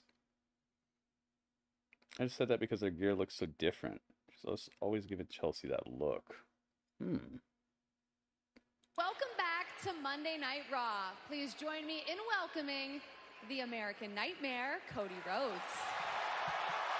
Hey, it's Cody. Shinsuke Nakamura has been doing everything in his power to keep you from finishing your story. Is there anything you'd like to say before tonight's main event? Well, what I said last week was this should be over. And tonight... Oh! Alice is in the palace. What's up? Uh-oh. Shinsuke jumping Cody backstage. Oh my goodness. Cody got the upper hand though. Cody got the upper hand. He didn't just get slaughtered this time. Hey, nah. Later on tonight, but for the first time ever, bid for a chance to win Triple H's personal seats in Royal Rumble, with proceeds benefiting Connor's cure on behalf of the V Foundation. This bundle includes 2 ringside seats, a meet and greet. He get Triple H's ringside seats at the Royal Rumble. But wait a minute, is he actually out here? This kind of doesn't have the same hype to it, because we never see Triple H sitting out here, so it's like you're just telling me it's his seat. It'd be cool if he would actually come out here and sit with the crowd every now and then. Na na na na na na. Well, the spunky La tag la team la champions. la la la la. They came out here and the crowd is sitting down. Crowd is silent. Crowd is silent. Crowd is crickets. Can you kick it? Can you dig it?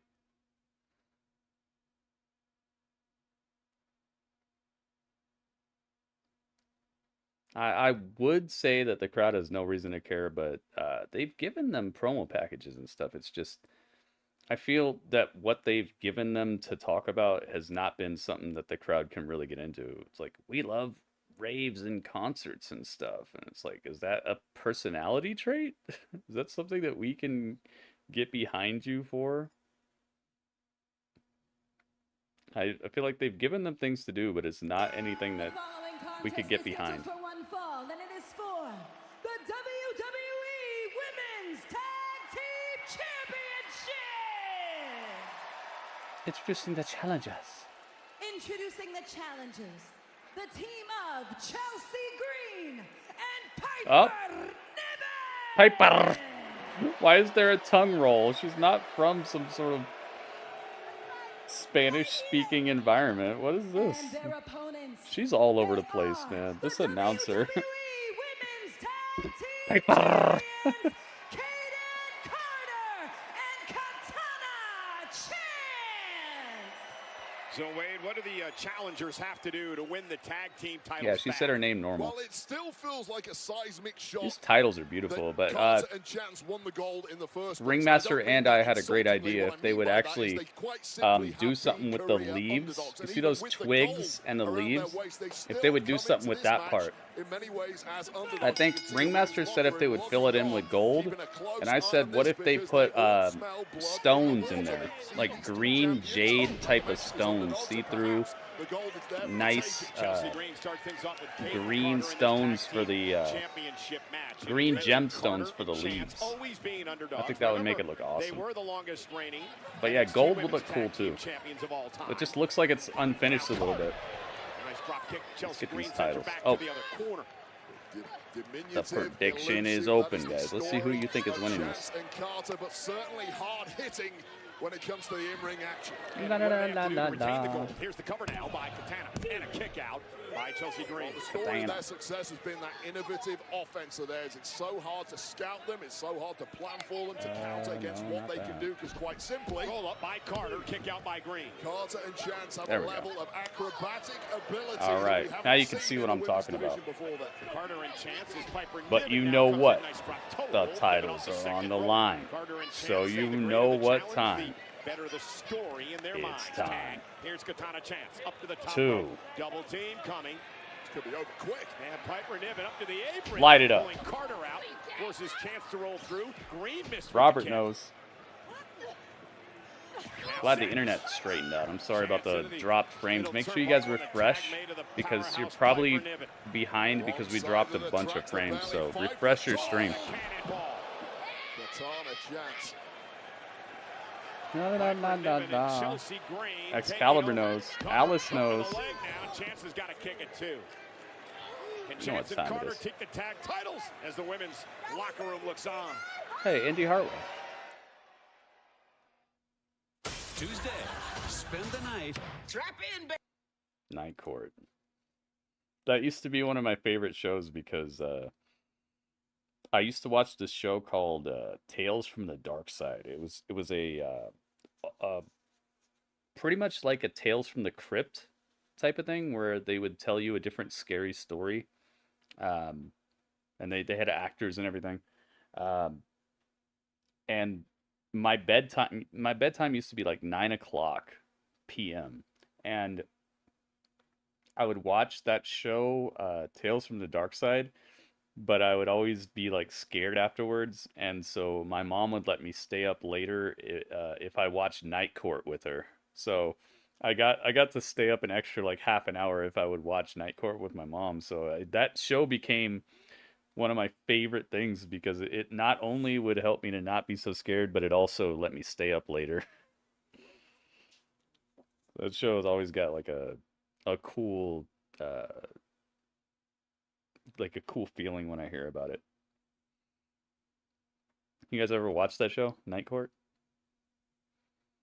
La la la la la la. Yoki knows. Finish knows. Glad WWE told Samantha to stop saying, yeah, me too. It's just so cringy and weak. Can you imagine being a person who, a hard-working guy who comes home from like construction job and has liked wrestling his whole life and he's got to go Chelsea Green, like it's like, dude, come on, just say the name regular and everybody will be happy. No person who's watching wrestling is starting to be a fan because you hear Chelsea Green, but there are people who want to tune out when they hear it like that. To be fair, Piper does roll her tongue a little when she says her own name. She does have that like that's, what is it, Irish Scottish flip to her tongue. I see that, but it doesn't sound like what she just did. What Samantha just did. Yeah, not nearly that bad. I love that show, Nick at Night or whatever it was. Yeah, I forget what network it was on. It might have been like CNBC, not CNBC, like NBC. It seems like one of those shows. Night Court was great, yeah, and it was even greater because it let me stay up later. Ooh, you see the rhymes? Scottish, yeah. Thank you, Trusky. Yes.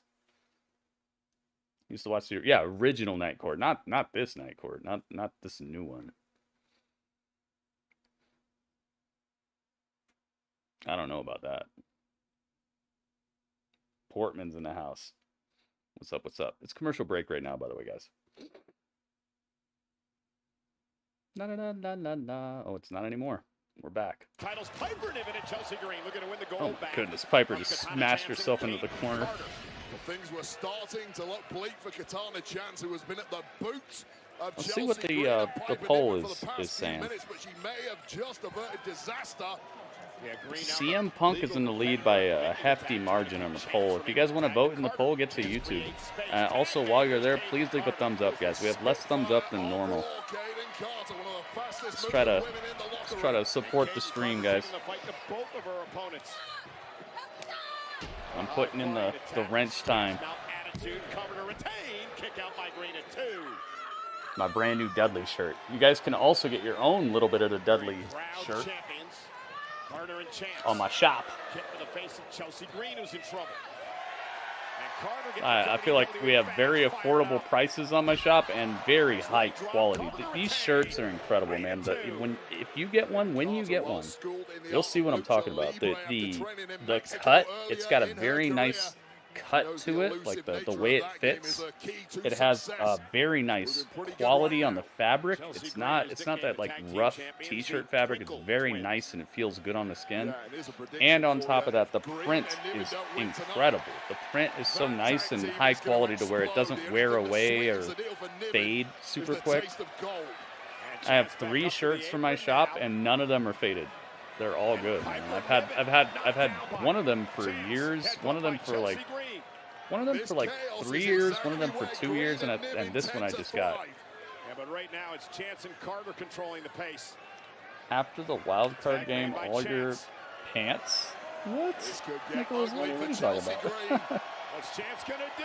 Wow! Oh my God! Yo, that Rana looked like it hurt. That's not enough though. It's not enough. Oh, I see Ivy Nile. Who's next to Ivy? They see looking on back in the locker room. This is awesome. Who was sitting next to Ivy there? Was that Maxine? It depends on when you get them. Sometimes the shirts are $13, and sometimes I think they're like $18. I got this one for 13 because I bought it during a sale. There are sales, I'd say, every 2 or 3 months. Oh, she had her, but the ref took forever.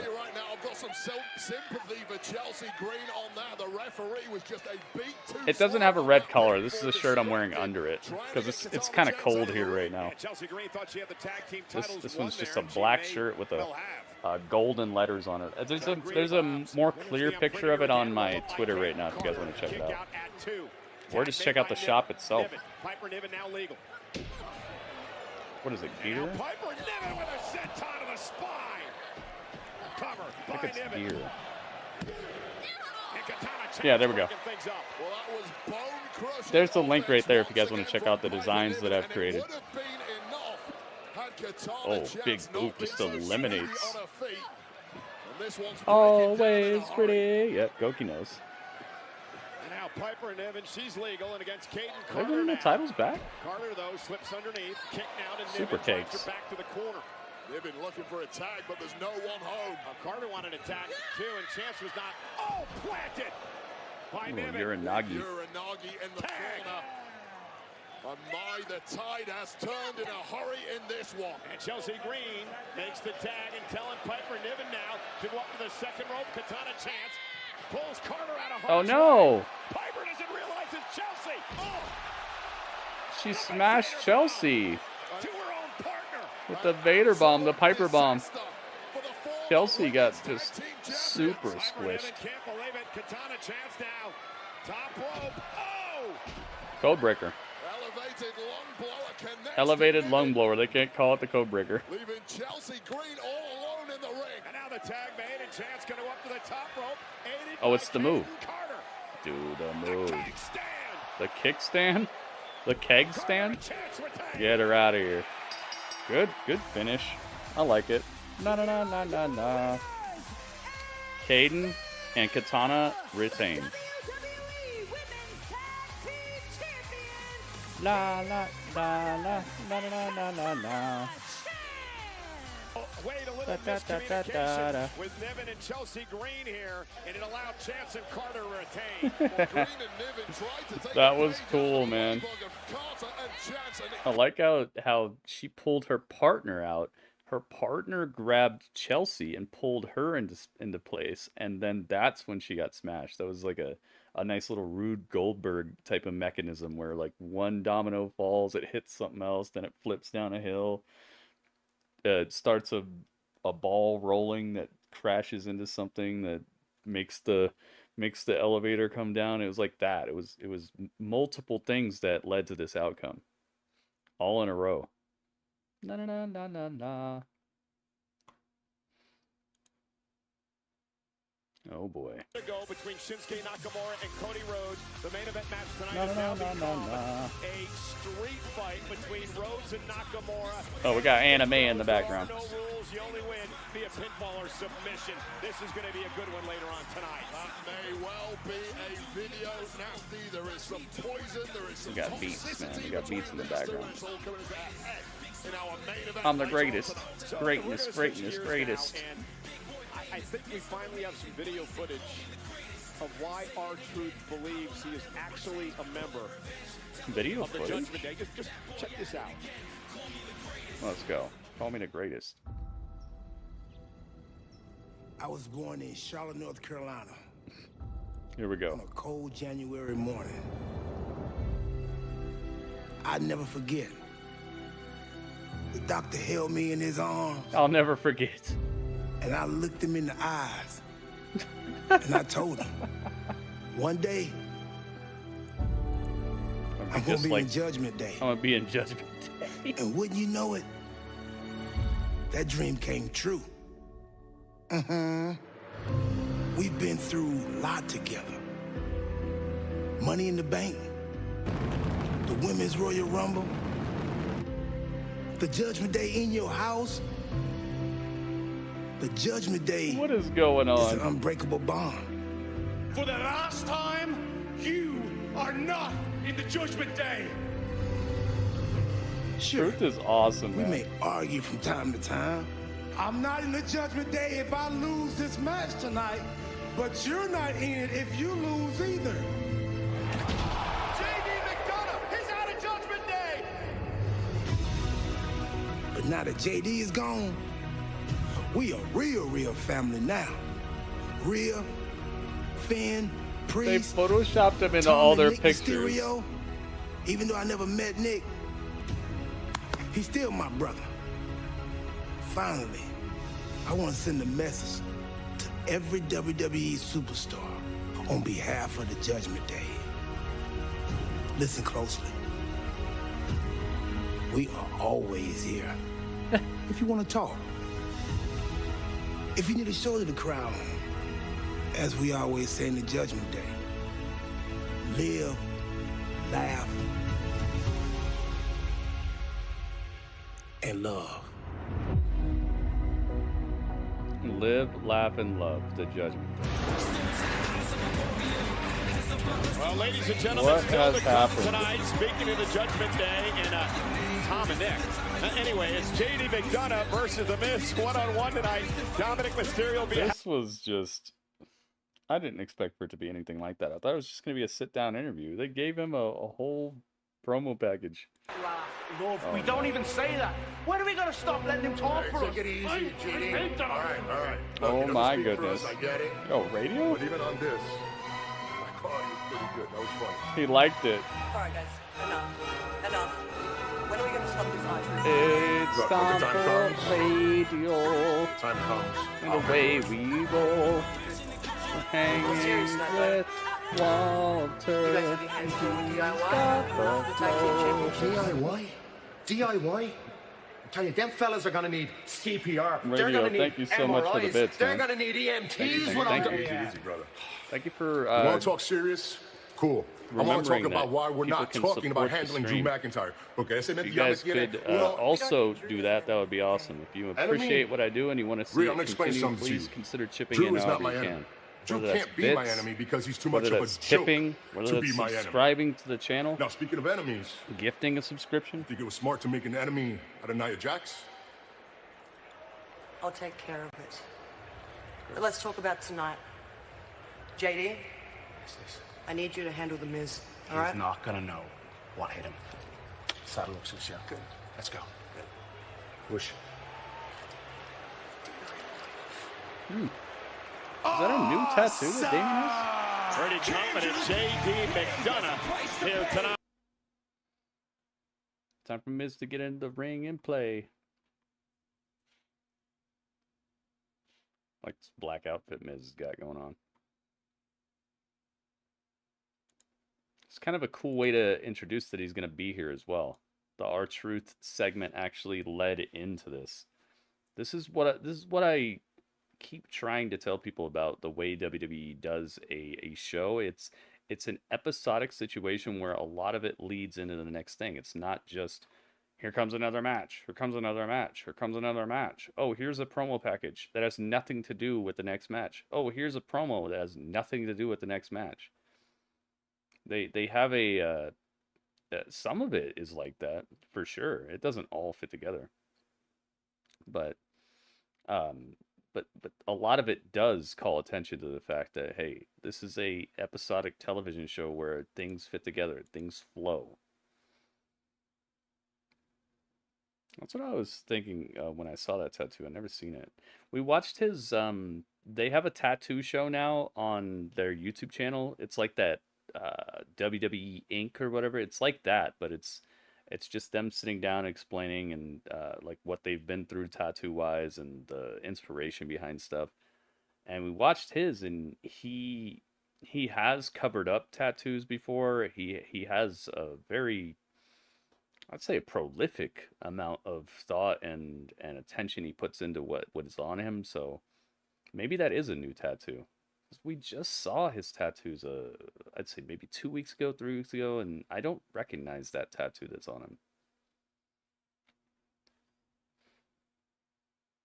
He had to cover up a tattoo he had. He has a tattoo of The Undertaker.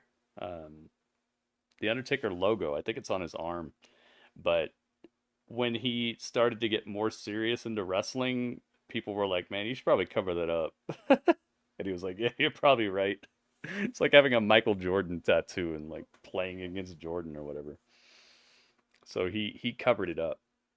He had a Undertaker logo, I think it was, the T and then like the X or whatever.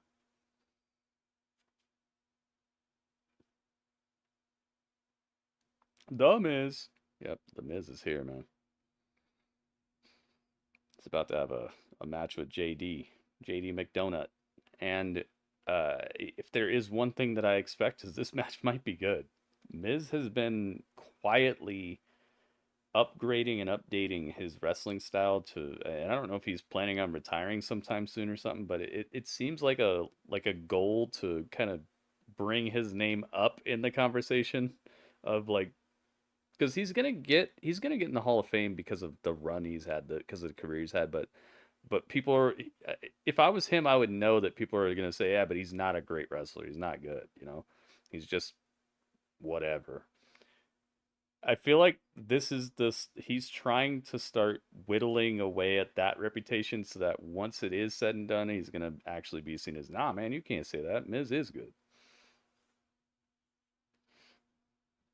He's also on he's also on 2K23 on my PS5 right now. You know what I'm saying? I feel like he's trying to make sure that conversation doesn't go the other direction.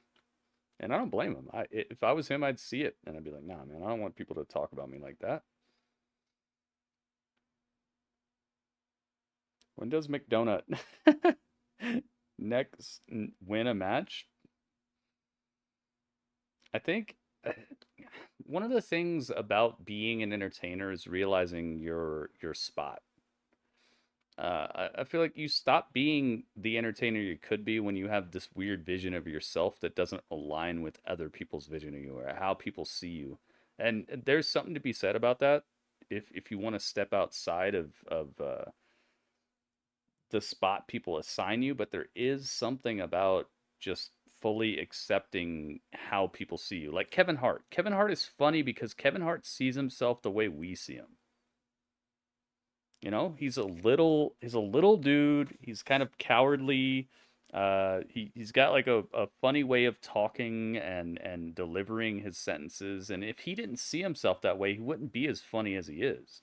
But it's like he leans into it. He knows who he is and how we see him, and it makes him the entertainer he is. I feel like some entertainers, they think something differently of themselves, and it degrades how good they could be. Yeah, R-Truth is a perfect example too. R-Truth, it's like, you know, he takes himself seriously as like a artist and things like that, but I feel like he realizes how we see him, and that makes him such a great entertainer. He plays it up. And his opponent, accompanied to the ring by Dominic Mysterio, representing the Judgment Day, JD McDonough! Yes, Wade. JD, get done up.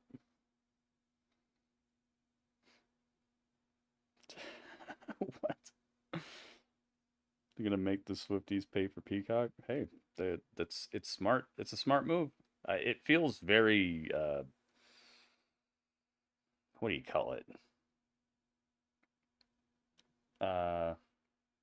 What's it called when people work together but you don't say you're working together? Not coercion. Collusion. It feels very collusion. It feels like they colluded to make this whole Taylor Swift stuff happen, and it's helping everybody, so bravo, but I'm not buying it. Another attempt very to cash in of the Money in the Bank contract, thanks the refund went through. Nice. Yeah, I emailed them today. I forgot to tell you about that video. I emailed them today about North American Championship. Not to mention that I gave them the chat log I had with Grubhub and everything to make sure that they wouldn't have any questions. I'm glad it worked, dude. Thank you very much for having a little bit of patience on that. I know it sucks when that happens, but it wasn't Treat Stream's fault, and it wasn't even Grubhub's fault or the restaurant's fault. It was just a bad driver. For those keeping score at home, R-Truth is absolutely not a lazy driver who couldn't have just done something else. So thank you, man. I'm glad it went through. I forgot to tell you about that. I was so wrapped up in the unboxing, I forgot to tell you that I got in touch with them. That's awesome. Truth says McDonough shouldn't be in the group because he beat McDonough in a matchup a couple of weeks ago. Hence the reason for all this confusion here on Monday Night Raw. A prediction for this one. Should have won a Golden Globe for his performances over the past few weeks because he makes Barbie look like a documentary. Couldn't even be worse than the host last night. But... Talking of hosts, you know who debuted in this? JD McDonut. 18 years ago, this man, the Miz. All right, you got it. Prediction is open, guys. Get your prediction in now if you'd like for it to count. It's a nice watch. Yeah, it is. And now, believe it or not, it's quality. WWE fans backing him. Bailey handed a 49ers player the 49ers belt yesterday. Nice. That's what happens when R-Truth is around. And Miz now with the kicks to JD McDonough. R-Truth playing. They are nice looking belts. Nobody home. And now the relentless JD McDonough looks to go on the attack. Yeah, and this is the moment the fun and games stop because JD McDonough is an absolute. If I had to choose one, though, I'd definitely go with the. In all jokes aside, because you touched on this earlier, Wade. Just the straight up WWE title with the just side plates of the team, because you could switch those out, you know. Takes down McDonough. I'd go with that. I even would go for the AEW title with side plates of a team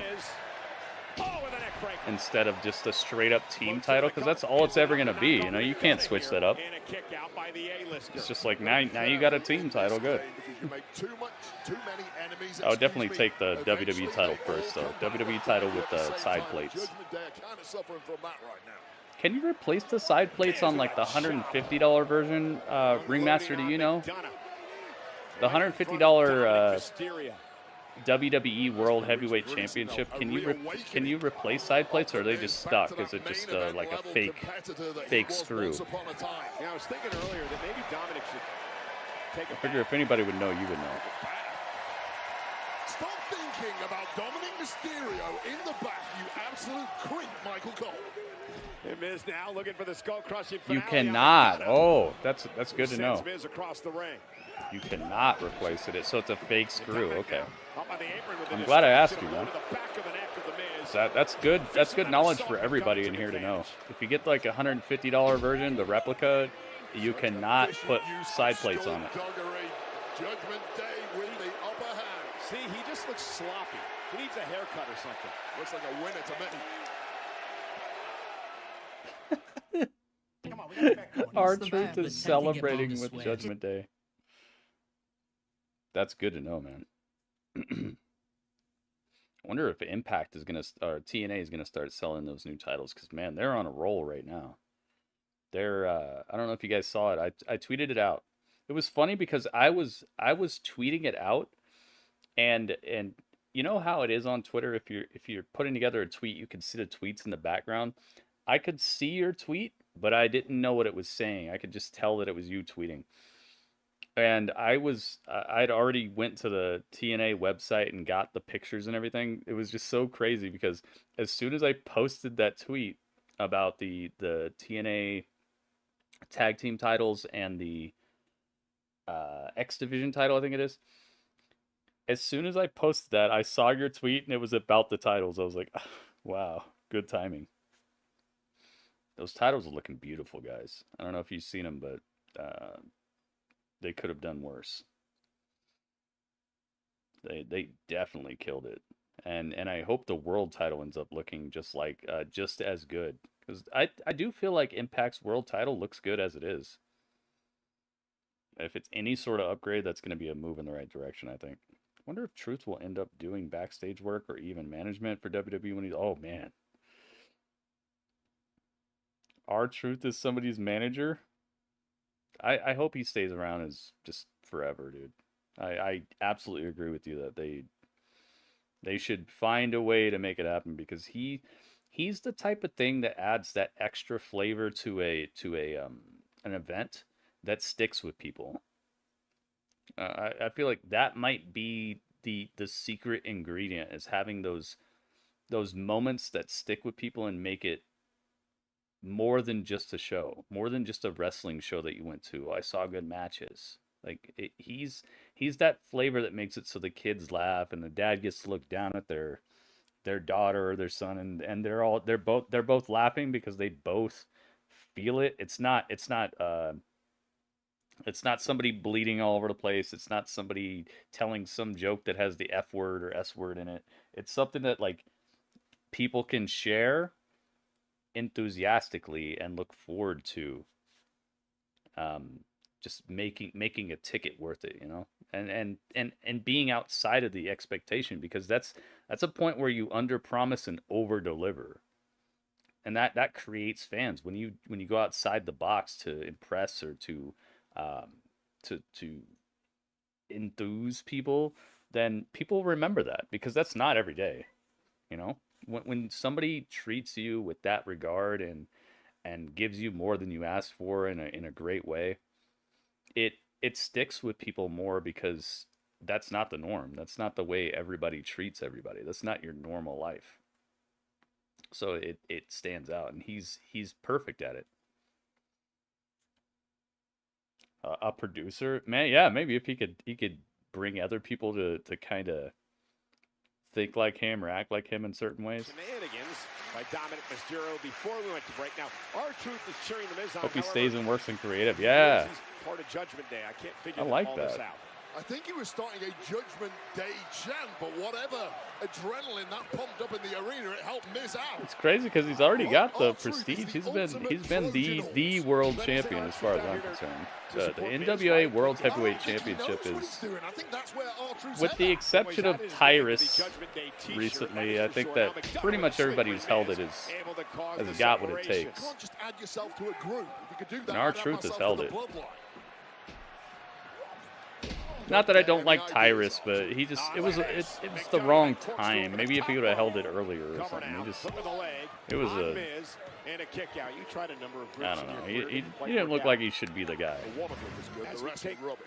Have a look at this. Speaking of a guy, but I'm glad that's over with. that was a bad segue. Terrible segue. But we get the point, right? Yeah, you get the point. All right, but that was the incredible, otherworldly athleticism of J.D. McDonagh. Yeah, this was Survivor, yeah, and we get the Cody versus Shinsuke street fight. His approach as Miz now tries to fight back to southpaw. Down goes McDonagh, and now Miz was trying to build momentum, and McDonagh caught him with that step-up enziguri. What a blink of an eye counter. Is it Ivar or Eric who is actually married to Sarah Logan? Valhalla. Miz to kick out at 2. There's always a step ahead in that ring once he gets the upper hand of J.D. McDonagh. No, I'm cheering for you. I'm cheering for you. I'm cheering for you. You gotta do something. R-Truth just said he was cheering for McDonagh, but I thought they didn't like each other. Well, I thought R-Truth thought J.D. McDonagh was no longer in the Judgment Day. Right, because he lost, the loser leaves the Judgment Day match. But now he's cheering for McDonagh. At least Truth claims he is. You know what? Sometimes in life you just gotta live, laugh, and love, Michael Cole. I think that's what Eric? Oh, okay, okay. According to R-Truth, anyway, with his deranged reality. Now McDonagh and Miz exchanging blows middle of the ring. Miz now trying to gain the upper hand. Drewski's hitting me with word puzzles. And here comes Miz. I like it. Yeah. I like it. Oh, yeah, man. And now Miz with that running clothesline. Vintage Miz there. J.D. McDonagh knows he's in there with a former world champion. Miz is very nicely transitioned into a more babyface role, and the crowd reaction has been so good, and the way he's gotten into it has been seamless almost, man. From Gunther to this is good. Will Miz on? Oh.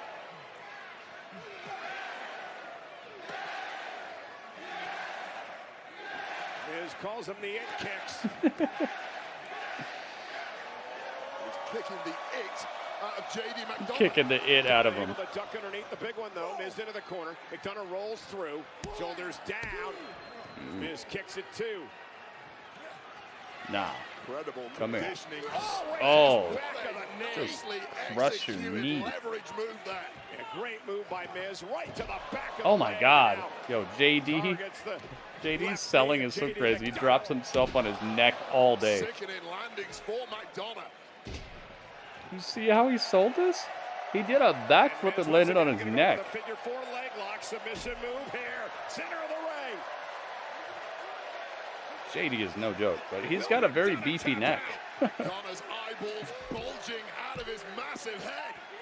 His massive head. Trying to drag himself to the rope to force a break. Not quite there. Miz not allowing him to get there. Scrambling as best he can. Miz just has this hooked in too tightly. McDonough, fingertip away and makes it to the bottom rope, and that'll force a break.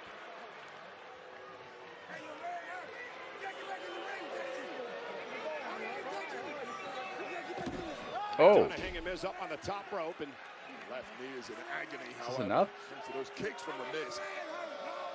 Help him out. JD's leg is hurt.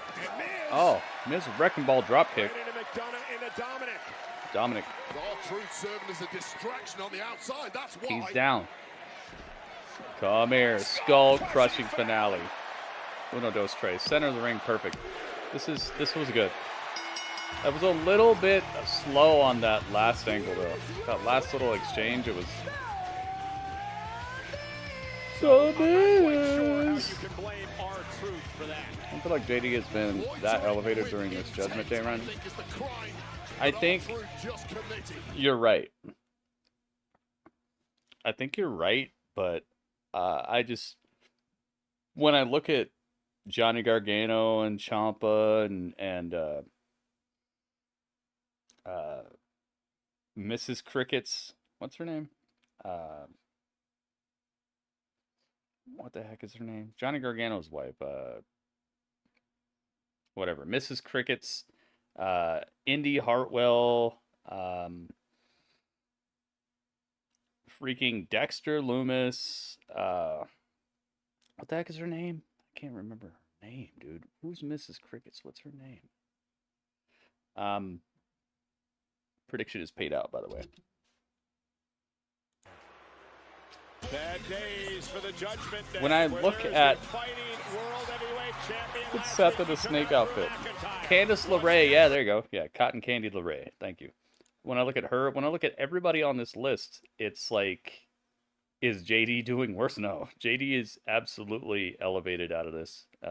Coming up to the main roster, he's just he's probably not elevated in the best of ways, but he's definitely more of a household name. He's getting more cheers, he's getting more noticed.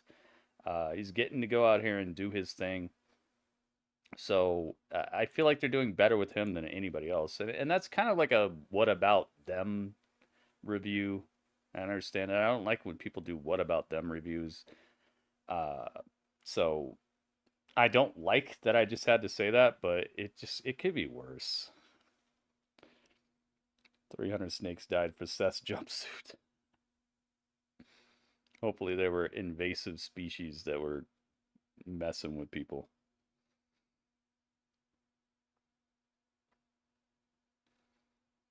The emergency pizza. That works, by the way. I got one. Remember, I got one and it was awesome.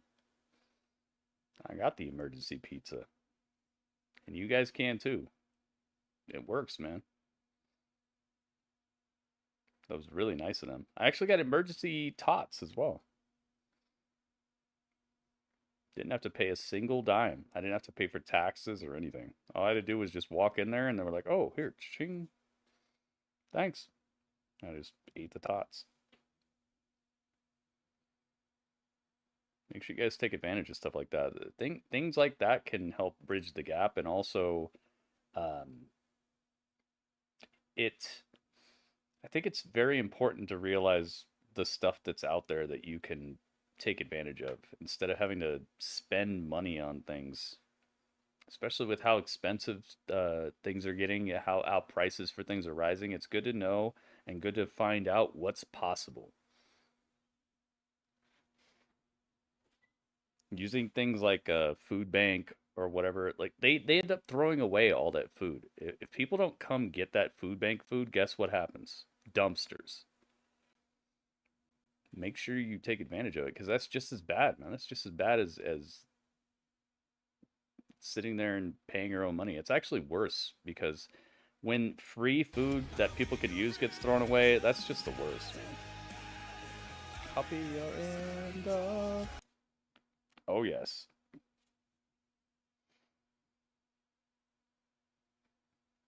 End of time. Yo, Robert Stone, thank you, man. Hooking it up. Thank you, thank you, thank you. Make sure you guys look into stuff like that, man, because it could help you bridge the gap in such a cool way to where you don't have to pay a bunch of money for groceries when it's just out there for free and you're already paying for it. Because believe it or not, your tax money is making it happen. So you're paying for it anyway. It's just if you're taking advantage of it or not. Whenever I go to my food bank, they literally just have leftover food that's just sitting there, and it's never going to get used. It's just going to get thrown right in the garbage because people don't, they're not there to take advantage of it. They're allotted a certain amount for like each county or whatever, and if people don't come pick it up, it's just straight to the trash, man. Go get it. Go get it and give it to somebody if you need to. Raw day one last week and sent not only the sold-out crowd in attendance, but WWE fans around the world. The Rock says he actually did have goosebumps. You saw that? I could see the goosebumps on him. Goosebumps-inducing moment that shocked everyone. That's awesome, dude. He pointed at his arm like he had goosebumps, and then the camera quality was so good you could actually see the goosebumps. That was awesome. Million views and counting across all social media platforms. What a moment for the Brahma Bull and the WWE fans.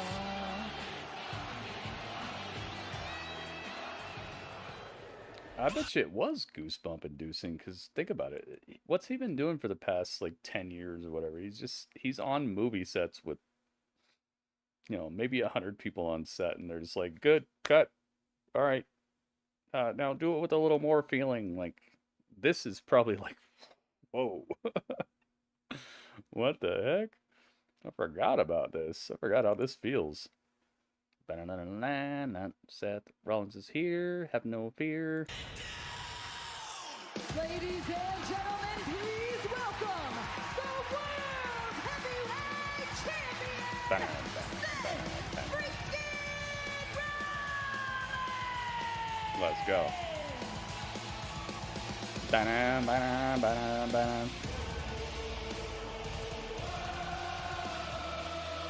This crowd's gonna kill it on this. I know it. Food pantry's other way to go. That's cool you bring that up. Yeah, dude, I'm trying to help people because it's something you're already paying for. It's already coming out of your taxes, whether you know it or not. There's food out there for free for you, and it's not free. You're already paying for it. You just gotta get to it, that stuff can supplement you, because they're gonna give you stuff like rice, bread,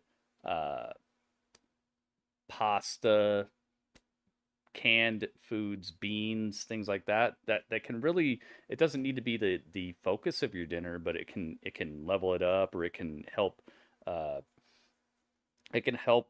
to stretch things like steaks and tuna and stuff like that. So take advantage of it, guys. Stop spending your money on the in-between stuff if you don't have to, because you're already paying for it, whether you know it or not.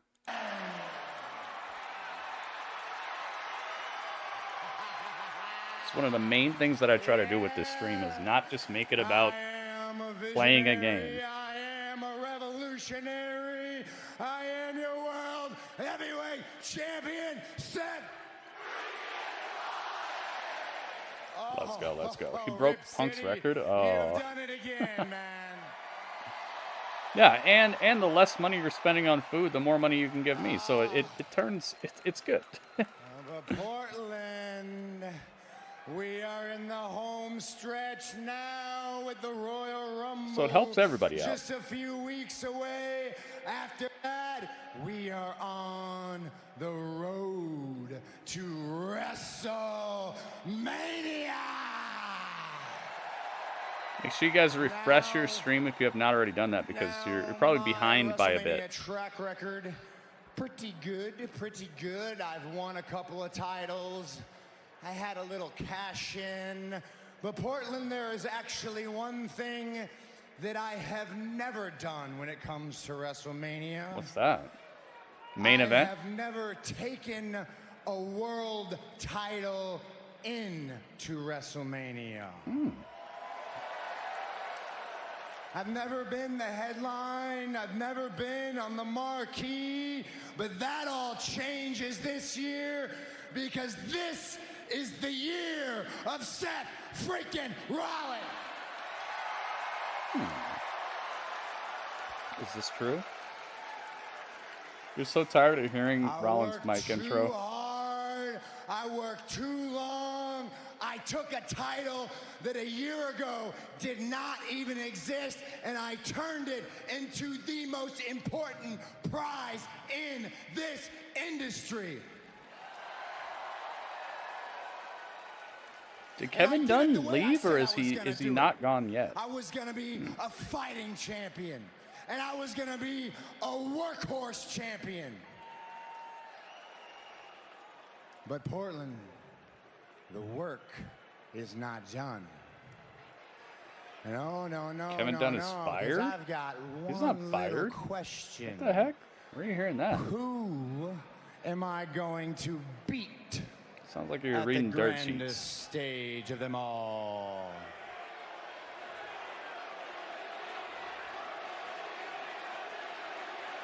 You know they're gonna say CM Punk.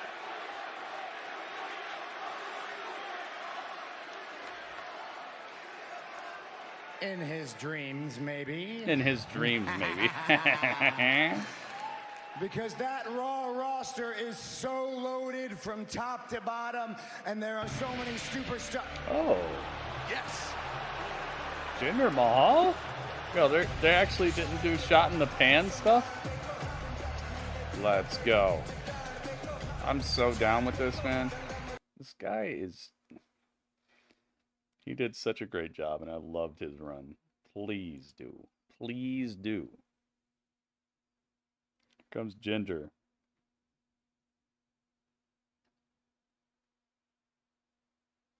Way out in the ring here. He was just questioning us Jinder's about in the house. if we knew about this, Wade.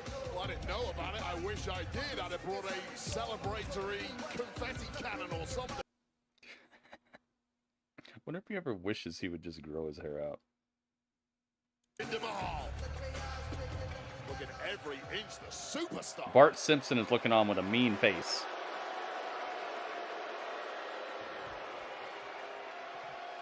Of course you're out here singing your own praises. Ladies and gentlemen, the revolutionary, the visionary.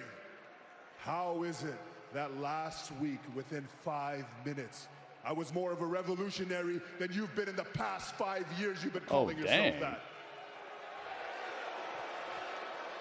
Uh-oh. Your only purpose is to entertain these clowns and further push this Entertain agenda these of clowns. degeneracy. You think I'm lying, Portland? Take a look around. Take a look around. Take a look at your city. Degeneracy at every street corner.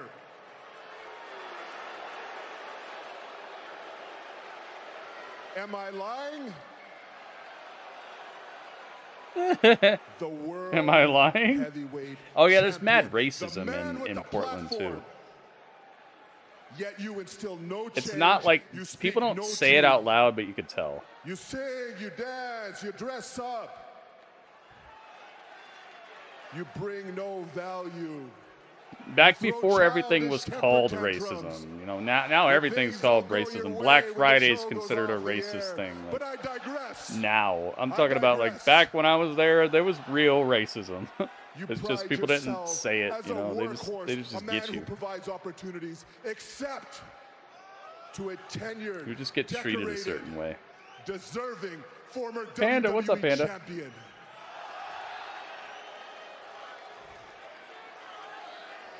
You have the audacity to overlook the modern day Audacity. Maharaja.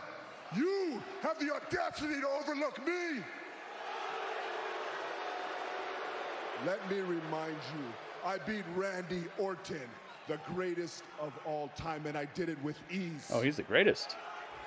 Randy's Yet the you greatest? disrespect me? You overlook me?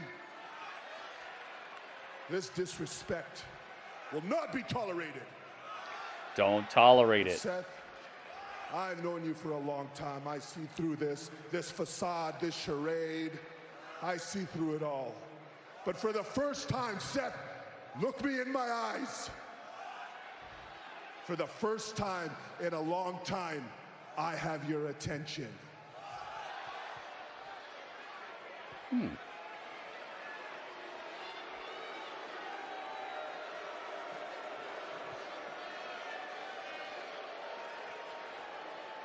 Jinder, I may say something that might surprise you right now, but you're right.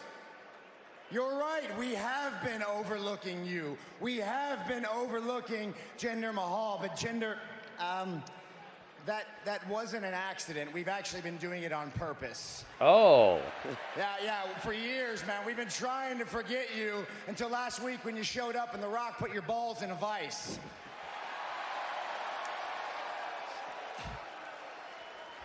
But here's the thing, Jinder. I gotta admit, guys, I admire the fact that after The Rock fried him last week, he showed back up. Yeah. He stood back up. He got back up. He didn't just appreciate disappear. that. I thought he would respect just that. disappear. What I don't respect is you coming out here and ruining our party and getting in my face. Fight tonight.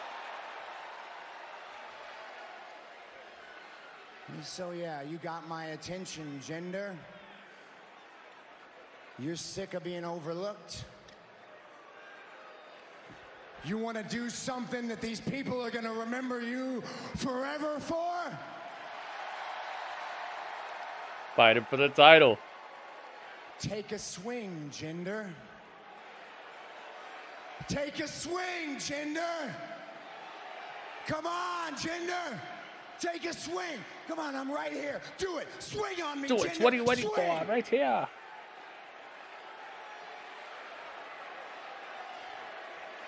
He won't do it. That's won't what do I it. thought. Same old Jinder. Oh. Cheap Smash shot you. from behind.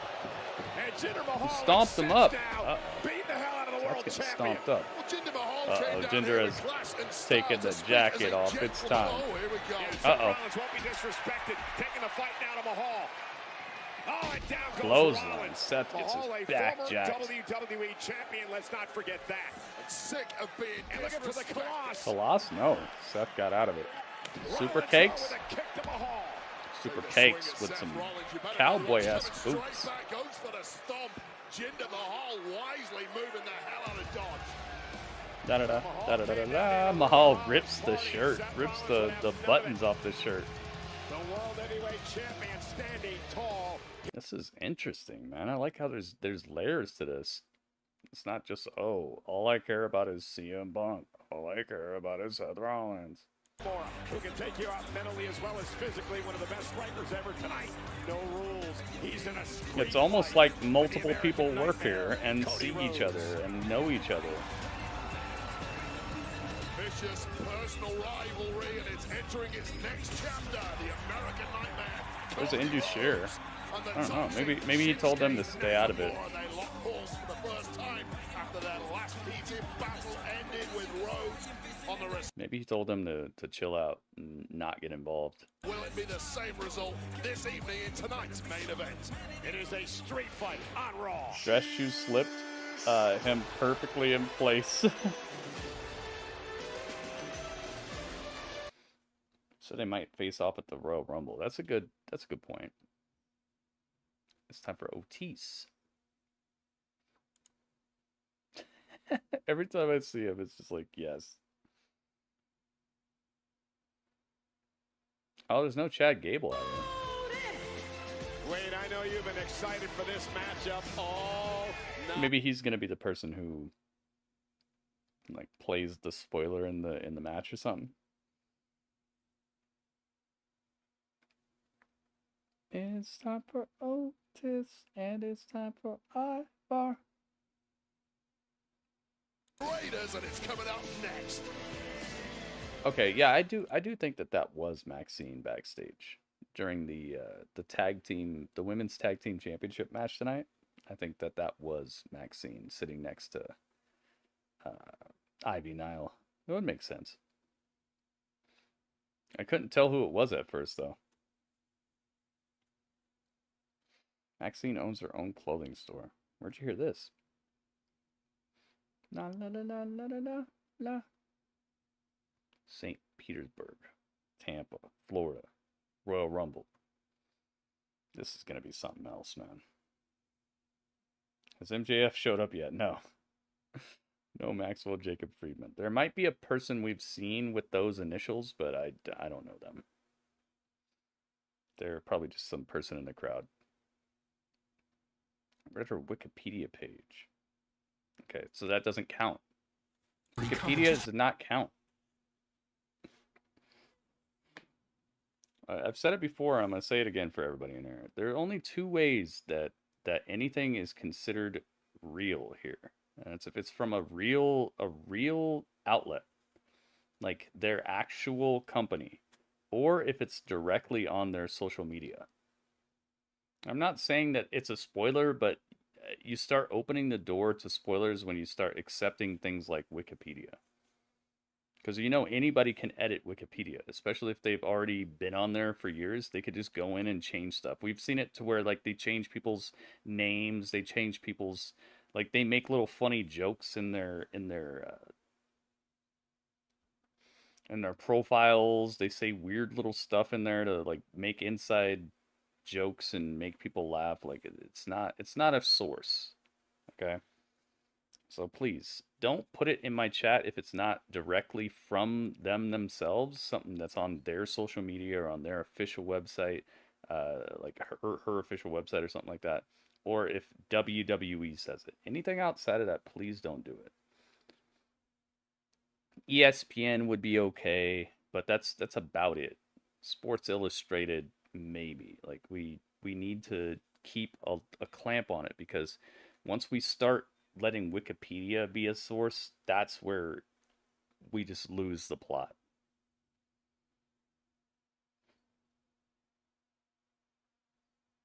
She was a Rams cheerleader. Yeah, but what? Like, what?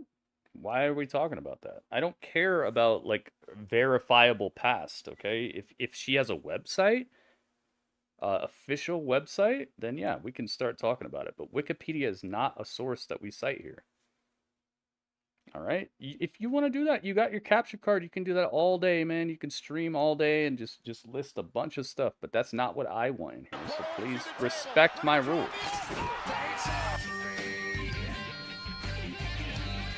Oh my goodness, we're going through the table. Oh my goodness, Messi, welcome. You got your rules and your legato, all designed to keep you safe. Wikipedia lol is the best thing ever. Anyone in the world can write anything they want about any subject. So you know you are getting the best possible information. Wait a minute, wait.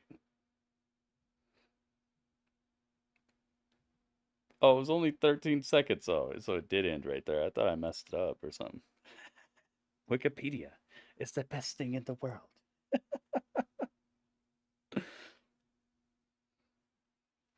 Guys, I know there's some people who don't like me or don't like my rules, so nothing I say is right and nothing I say is just. Nothing I say makes any sense. I'm always wrong, but if I ask you to not do something in my chat, don't do it, okay? I don't care if you like it or not. Just be respectful of my rules, all right? I know I'm wrong. I know you hate my rules and I suck and I messed up and I always mess up, but it is my chat, and I have reasons for the things that I do, so just respect my rules, all right?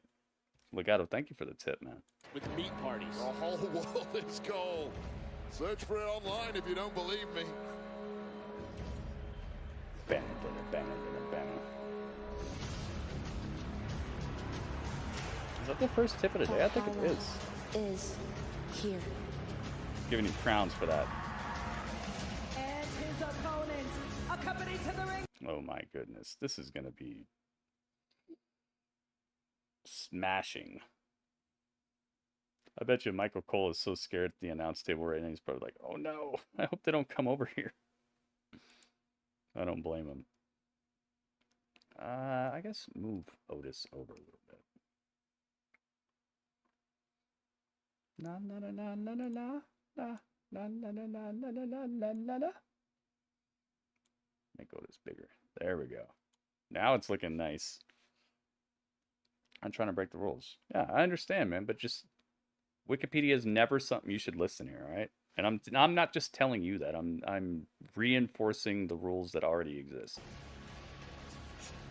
Now, if she has an official website that says it, then just list that instead. That was interesting. So Tozawa has a I'm not saying you're wrong. I'm just saying you're listing the wrong source. Tozawa in this matchup against Ivar of the Viking Raiders. Tozawa, for some reason, continues to get into Ivar's You're face. listing something that's not allowed. He's got a bit of the R-Truth syndrome about him, as Tozawa in the case that he kind of is. Let's see who you guys got. From reality. He can take on some of the biggest and baddest superstars, such as Ivar. But Tozawa Or is Ivar. actually in the Oh Alpha boy. Academy, not Yeah, what's gonna happen here? That is true. Although he's a pupil, I don't think he's a fully qualified and accredited member as of yet. All right, prediction is open, guys. Let's see what you got. Apparently, everything I saw is a rumor. I didn't say that, Panda. I'm saying, tell me where you got it from. Did I say that? Nice moves there. Well, initially some nice moves with that spinning. Let's just be ready, guys. If you're gonna list something in the chat and it's not something we've already seen on our screens, then be ready to tell me where you got it. The evolution of this big man style here in WWE. This incredible movement of guys as big as this. Take another look at the leaping ability of Ivar, crushing the sternum of Otis. Is there something different about that I've never said before? Am I changing the rules somehow? No, I've always said this. It's something I've said for years and years. The fact that people are having a problem with it now says more about your perception than what I'm saying. You're perceiving it as, oh, that sucks, and Gritty's being mad, he's being mean, he's being different. I've always said this. Like, this is not a new rule. Just be prepared to tell me where you got the facts from. If you got them from the actual superstar, then you're fine. If you got them from WWE, then you're fine. If you got them from ESPN, then you're fine. But if you got it from Wikipedia or your friend told you, then I'm going to be like, no. I haven't changed anything. These are the rules, and they have been for years. Caused you to lose your voice tonight.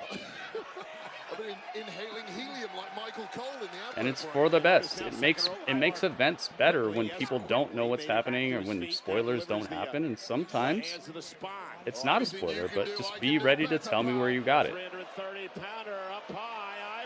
Oh my goodness! Oh, dude. The strength is ridiculous. These two men are simply not used to being treated like their opponent is treating them in this match. I know about her being a cheerleader because she's put photos on her Instagram. Okay, cool. That's cool. Then list that. But when you're listing that she owns a store from a site that's not allowed, then I'm gonna say that's not allowed. These are agile big guys.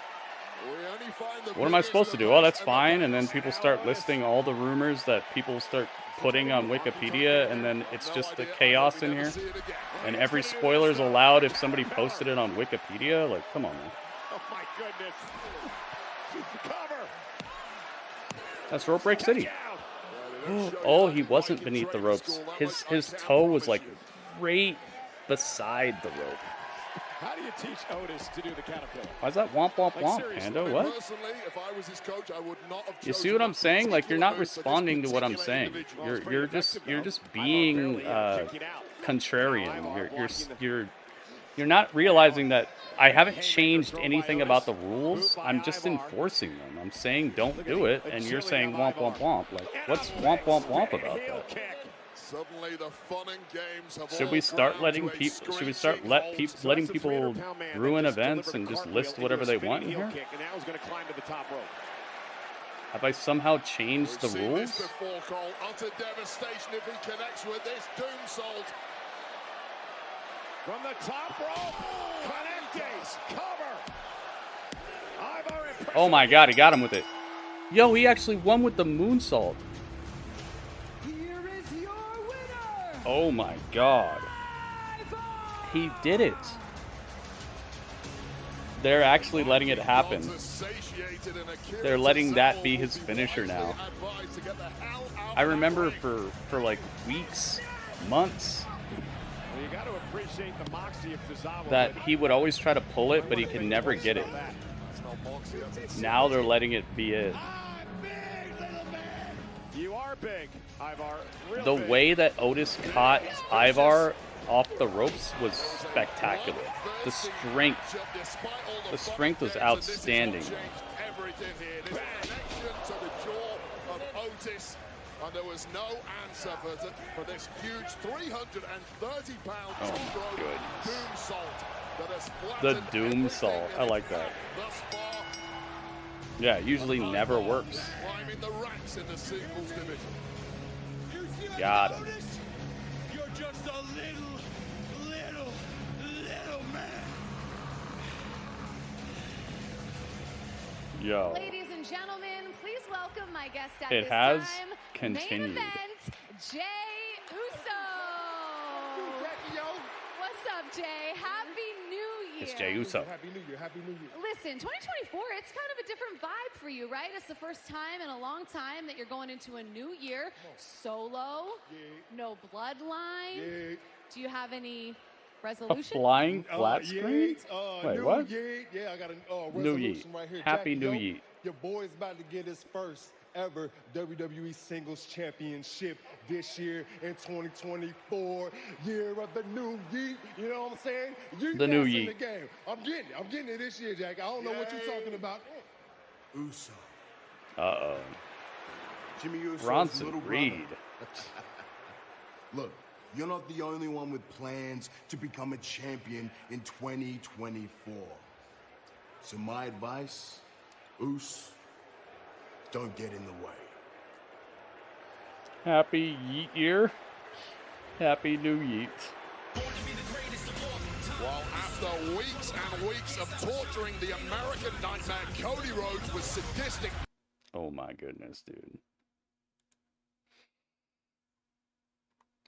This could be the next feud. Jay versus Bronson Reed. They could pull off some good stuff, I think.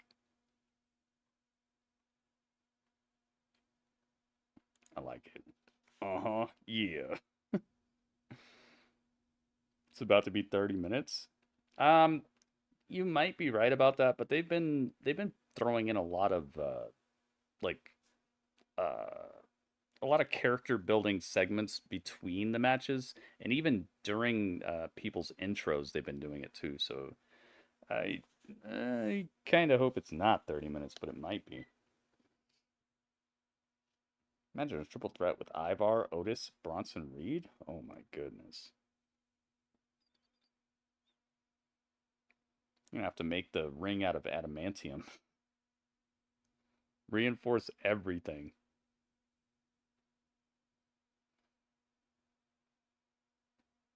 Reinforce everything. Did I pay it out? I think I did, right? Yeah, the prediction got paid out. We did it. It's commercial break right now. We're about to find out exactly how long Cody versus Shinsuke is going to be. And this is one of the cool things about the way that they're booking these shows recently is you can have a main event that does not involve your world champion or your intercontinental champion. You can have a main event that has a feud to it that people actually want to see the outcome of. You know, they want to see what's next in that feud. And it can be your main event and believably be your main event. I do like that a lot. I like the direction they're going in with the storylines.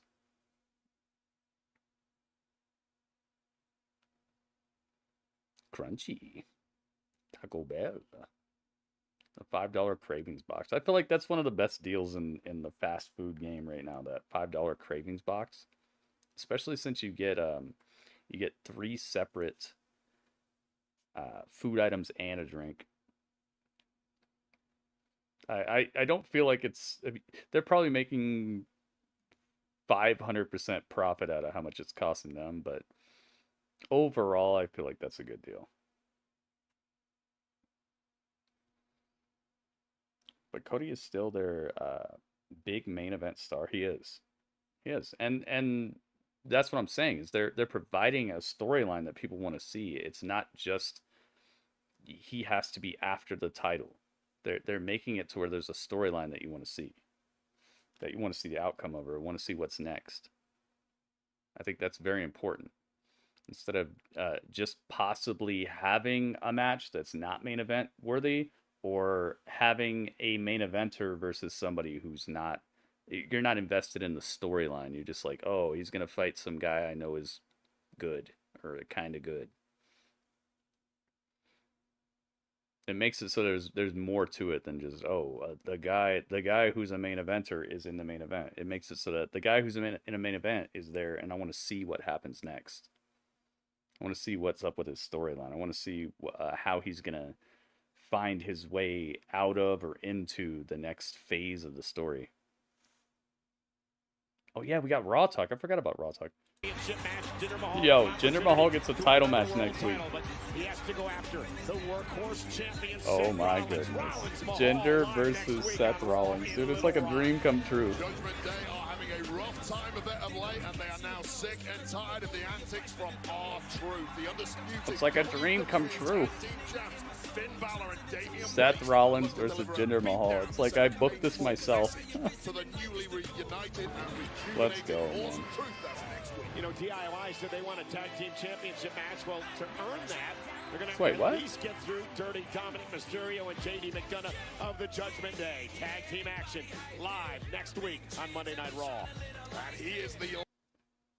Oh, they have to earn it. WWE history, this is big. I thought that was for the title. Gunther makes his heavily anticipated return. My cousin and friend are arguing. What are they arguing about? Next in his historic reign, we are going to find out right here next week. Well, coming up next, our main event here on Monday Night Raw live in Portland, Oregon. It is now a street fight between the American Nightmare, Cody Rhodes, and Shinsuke Nakamura. Yeah, see? You see what I'm talking about? How much time they're spending on everything but the match? I told you. They're definitely stacking. Cody. I'll be torn.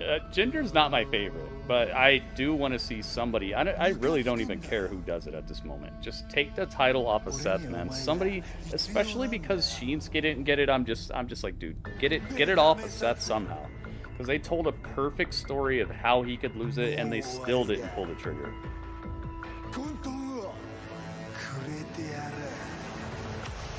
Is there no Seth tonight? No, you missed him. There was Seth tonight. He had a lengthy in-ring promo and a setup for his match next week. There was Seth. I think he just missed it. My cousin didn't invite him to chill, so my friend is mad about it. An anime main event. And a main event? I see what you did. And a main event. I like it.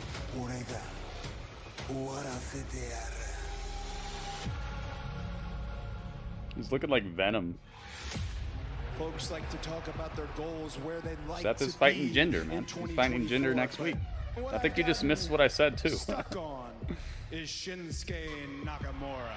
But you got it. He's fighting Jinder. See, I'm not stuck on Shinsuke Nakamura because the things he said about my family. American Nightmare before Christmas. I'm not stuck on Shinsuke Nakamura because he tried to blind me with poison mist. Yo, he missed it the heck out of him. I am stuck because this should be over. Just when Cody had victory in sight, Cody just isn't going to get to write his own story. You think our stories are the same? It has never been part of my story to run from a fight. You keep saying that we're the same. Prove it. I got a brand new Cody picture. Yeah, here it is. I gotta size this correctly. Look how huge he is. Nakamura has brought out the wild side of Cody Rhodes. Until you stand in this I got a brand new Cody, so he can actually stand nicely. It's not cutting him off at like the ribs to where it makes it weird.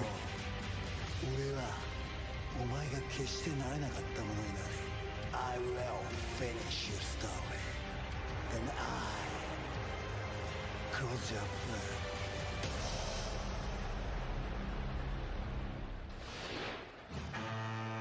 Let's get him out of here. Oh, I got a brand new Shinsuke too. Brand new Shinsuke in the building. Let's take a look at it.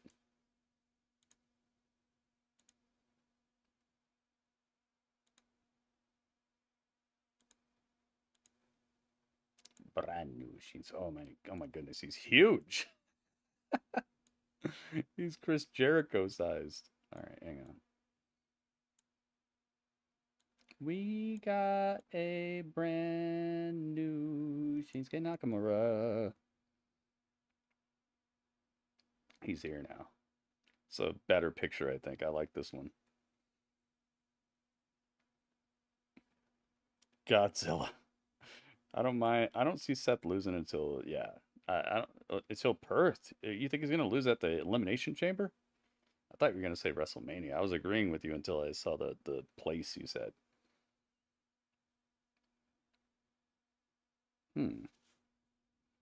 Cody the Giant. Yeah, he was trying to stomp around here. You don't mind if this match is long because there's a story behind it. Yeah, that's why they need to save long matches for matches with story. Because you deteriorate the importance of conflict when everyone is equal to the point of like 10-20 minute matches, you know. There's nothing that makes a match stand out anymore. If the guys who are having a feud where it's just like what we saw on Saturday. FTR is fighting to save their connection with their family, you know? They're fighting against House of Black, and if House of Black wins, they have to leave their family and become part of House of Black. But it's a match shorter than a match for the title or whatever. It's like you're devaluing the quality of the conflict at that point.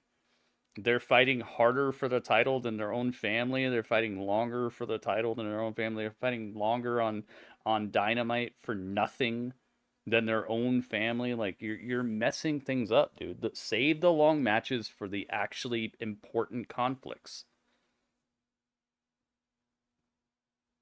You know what I mean? Like if you're saving to buy a house, it should take you longer than saving to rent a car. One of them is going to be a lot more meaningful and a lot more influential on your life for the next upcoming year or two, you know? Saving for a house should take longer than saving to rent a car. If both take the exact same amount of time, then you devalue what it means to save for a house. You devalue how much importance that is. Stop making every match super long for the sake of having good matches. Save that for the matches that matter, for the matches that really mean something. Shouldn't be sitting here for 17 minutes watching Daniel Garcia try to win a match against 4 other guys. Like, it doesn't matter, man. It matters a little bit entertainment-wise, but if it's just a little part of the story, let it just be a little part of the story. Stop trying to get match of the year every match, man. Because what you're doing is you're making every match not match of the year. You're losing the plot, legitimately and literally. You're losing the plot because you're making the plot about how good the match was. When matches should only be good if they matter.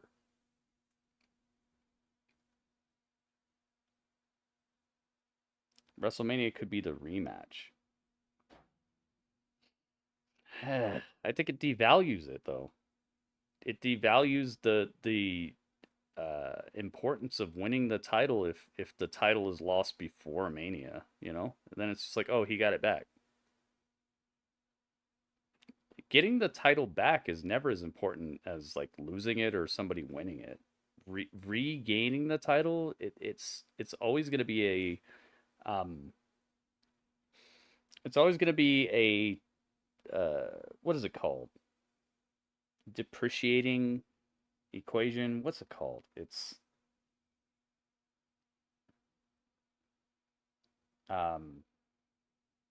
diminishing returns. You know, Seth winning the title back at WrestleMania is not going to be anywhere near as important as him losing it, and it's not going to be anywhere near as important as somebody else winning it off of him. So, as a booker, you want to save something like him losing it for WrestleMania. You don't want to have him lose it and win it back. Like, that's like, what? What does Perth mean? It's a place in Australia. That's where Elimination Chamber is happening.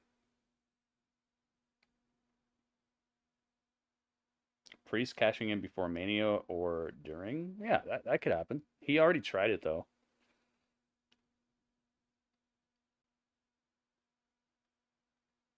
I hope you see what I mean. It's like you're devaluing the title change by doing it like a month before the next title change.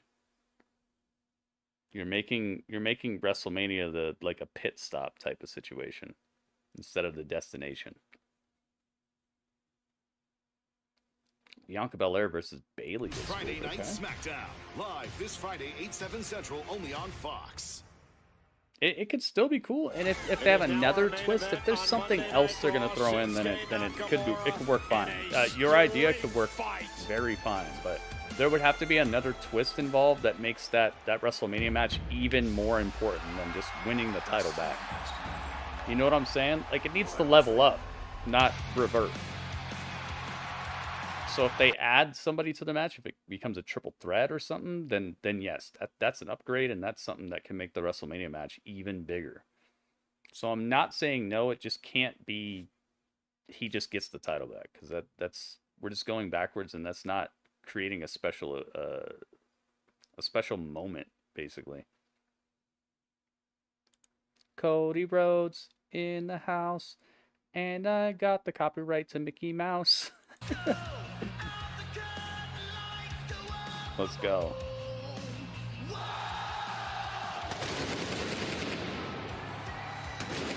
Look at that. That was great. That was a perfectly set off pyro right there. You know, sometimes they mess up. No, they didn't mess up this time. This was great.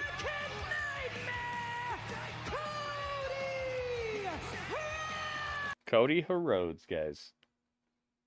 Did you know the H comes before the R when she says it? Cody Rhodes. Let's go.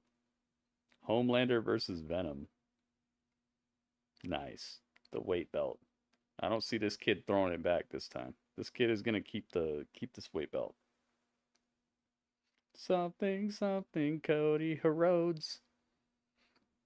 Shinsuke's still wearing his nice outfit. He's got this nice kimono or whatever. It's really, really cool looking.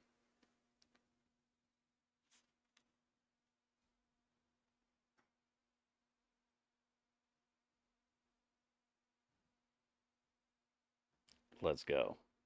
Let's get this prediction in here. Let's find out what you guys think is about to happen. It's a street fight, by the way, so pretty much anything goes. I don't want to say anything goes because we've seen ref stoppage in matches that anything goes is supposed to be the thing. But almost anything goes.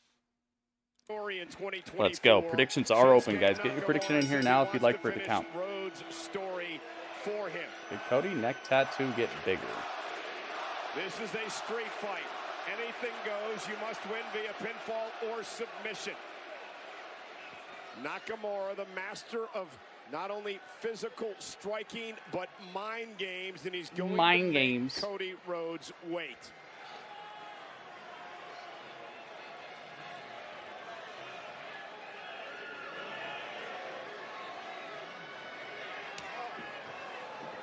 And Cody will have none of it. Drop down, big right hand. And the American Nah, it's Nightmare the goes same. right to work Look. on Shinsuke Nakamura. See it? And I think That's what it is. It looks like that. It's the same. He doesn't have to keep his But emotions in check. I do understand what you're talking about because from certain angles, the thing just looks out of control. If you lose control of them, and if you lose control in a street fight, it can Yeah, nobody's gonna throw this belt back because nobody's gonna treat him like that here until he actually turns heel. Nothing at all is off limits. It's just the AEW audience, they're so in the know about stuff, they could tell that he didn't really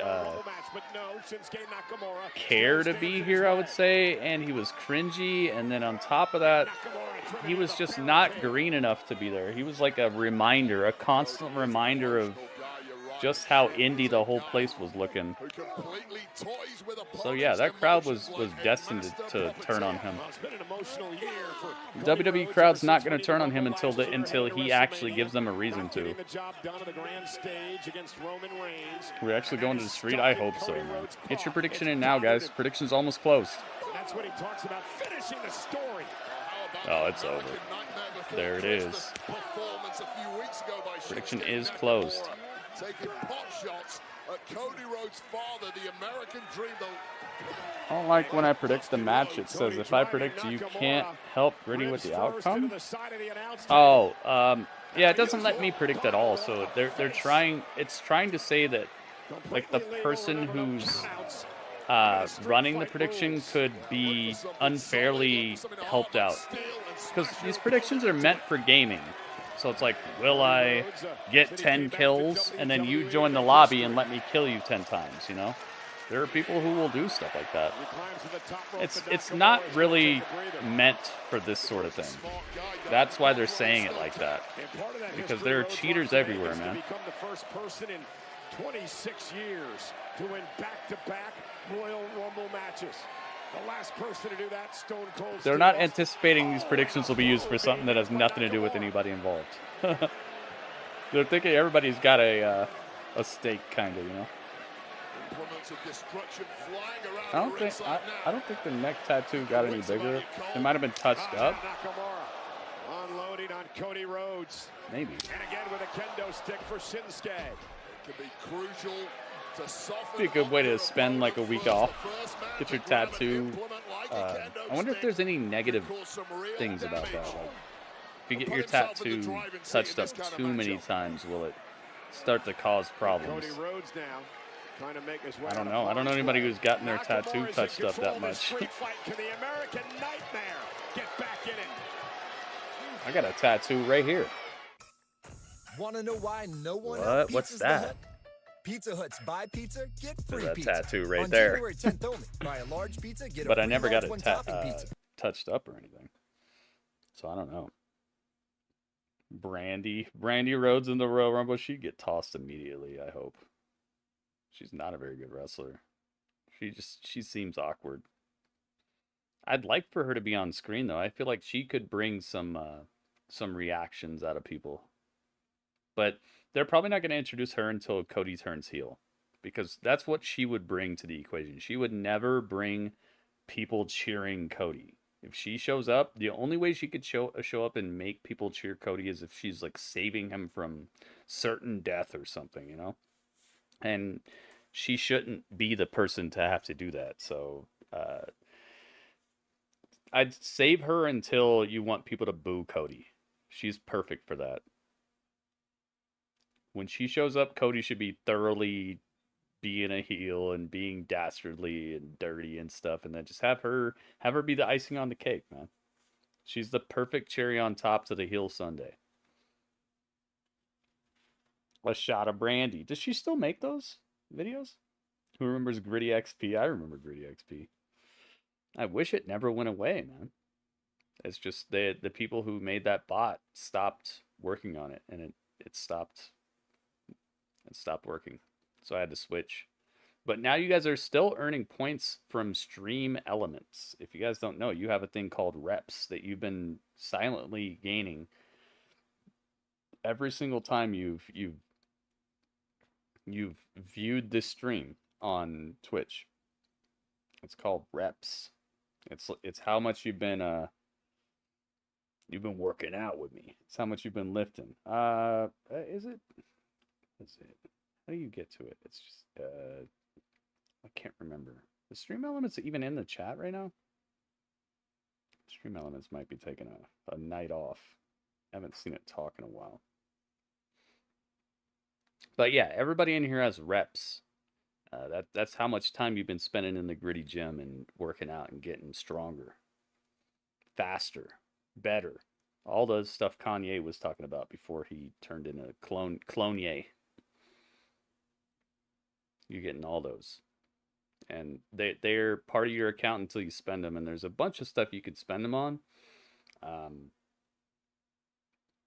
But we gotta reinstitute some of the stuff you could spend them on.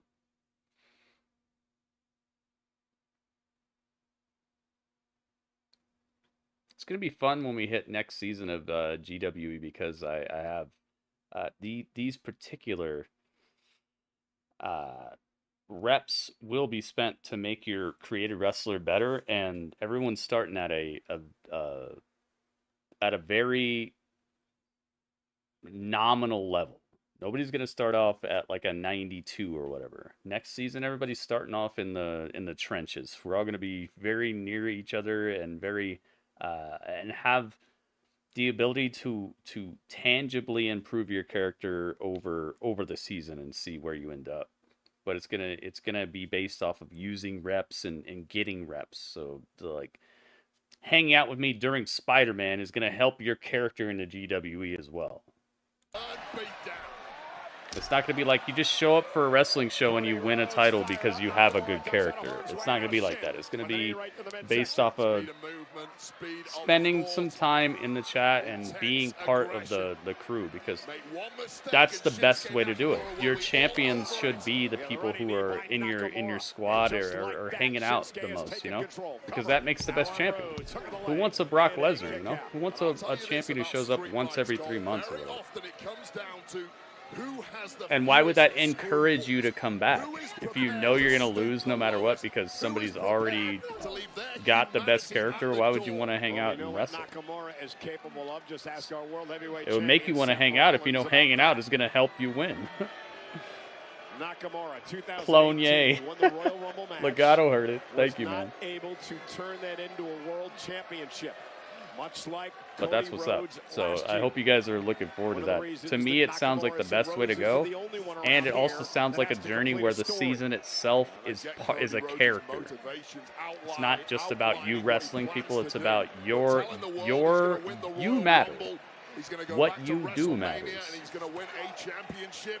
That is just putting a huge bullseye on your back. I love it. Cody might be regretting that now. Well, a lot of people standing in his way. We already know the almighty Bobby Lashley, Drew McIntyre, CM Punk, among those. Also will help people to want to help me out in multiple ways, or help me out in ways even like what you do, Finish, where like you're on your lunch break, or you're hanging out in the chat even when you're doing other things like that sort of thing is going to be more and more prevalent. So it's going to help other people find the stream more. So it's just going to grow and grow and grow. Kick right to the back of the neck by Nakamura. Instead of just picking a good character or making a good character and then it's just whatever happens, happens. It's going to be more about you. You're going to be an actual character. Your behavior is actually working out and helping your character get stronger. Your favorite Nakamura matches are from New Japan. Ibushi. Do you know any of those matches? I'd like to see what you're talking about. Jake Stone, what's up, man?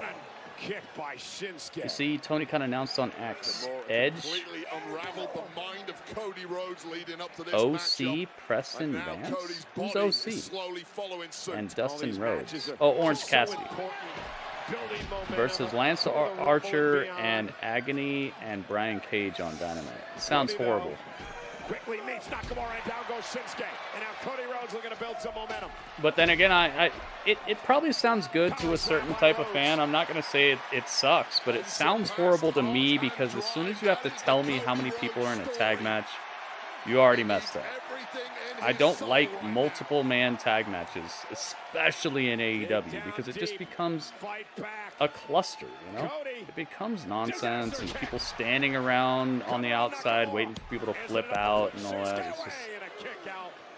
The ref can't get a hold of it. The ref doesn't care to get a hold of it. It's like, why is it even called a tag match? Just set people loose in the parking lot and have them fight each other at that point. I'm not trying to see it happen in a ring. If you're going to do it, just have it be some sort of bunkhouse brawl and have it happen in the streets or something. Because the second you tell me it's a real tag match, you lose my respect and you lose my hype. So I hope it's good, but I immediately am checked out of it, personally. I don't like those type of matches, man. And it's not that I don't like them, it's just that they made me not like them. Everybody who's done those type of matches made me not like them. Not just in AEW, but just anywhere. The second you have more than 2 people on each team, the people just have made me not care about matches like that. With exceptions of like it being a story-based situation. I just don't want to care and don't have to. Oh my goodness. Shinsuke's bringing the nunchucks and clocking Cody in the head with them. A master of the nunchucks is Nakamura. That's really cool. I wonder how he learned the nunchucks. Shot to the midsection. Yeah, that's not the first I wonder who taught him how to use these. Rhodes has taken in his career. Now Cody chants again. A battle-hardened superstar. Ringing through the arena here tonight in Portland. Cody telling our timekeeper to get out of harm's way. He wants the steel chair.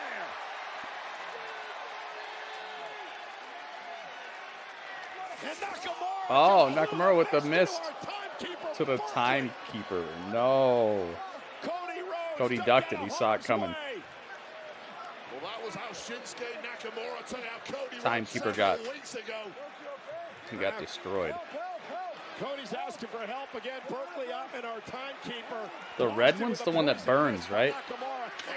Oh God, Cody got smacked on the back with a steel chair. That's black. Smacked on the back with a steel chair. That's black. What happened after Ivar? Did you see who won the Ivar match, Panda? Did you see who won? Because I could tell you who won if you don't know. The red one. Okay, you saw who won. Okay, Ivar won. They spent an awful lot of time telling us like what's happening on SmackDown. We're getting Bayley versus Bianca, I think. What else? Oh, they showed us a cool promo package for this stuff for Shinsuke and Cody, but a lot of it was just replay stuff.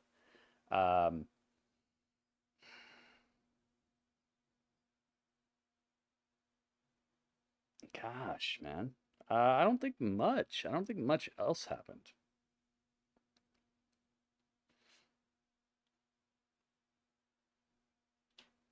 Ivar, after Ivar won, he was talking mad trash to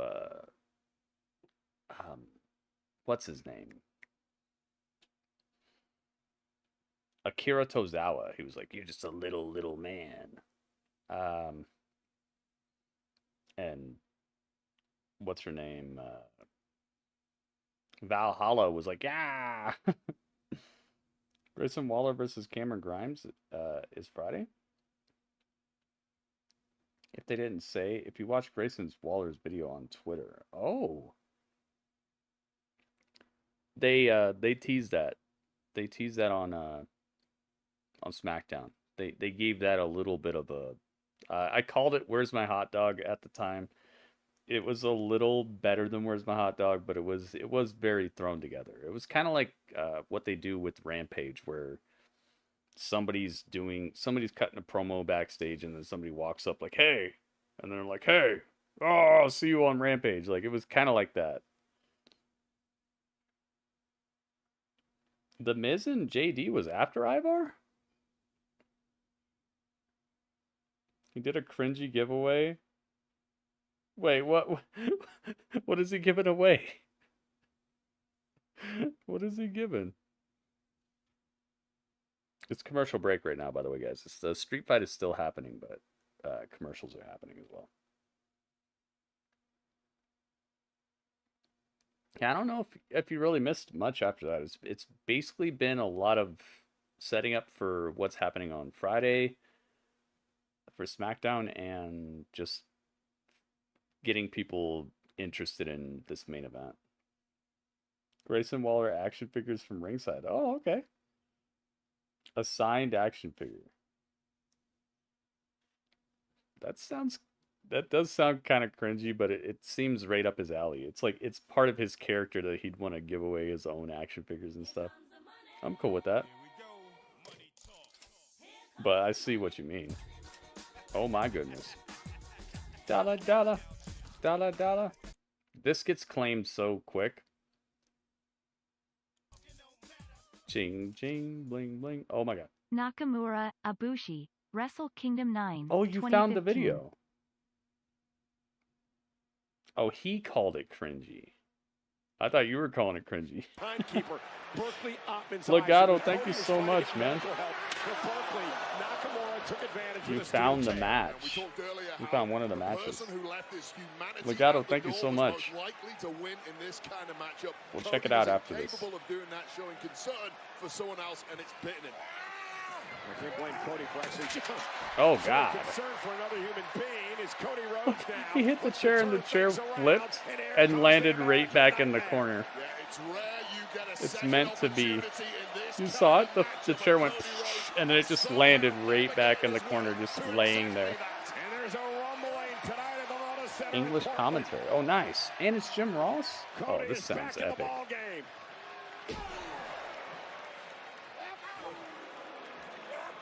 I would have entered it, but Kevin Owens doesn't suck.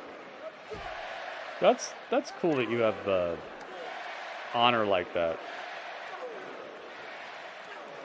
And now Nakamura with the strikes. Misses with the right hand. Cody with a couple of left jabs. You guys like these new pictures I got for Shinsuke and Cody? I think they're crispy, man. I think they look nice. What do you think? That's for Dusty. And another one.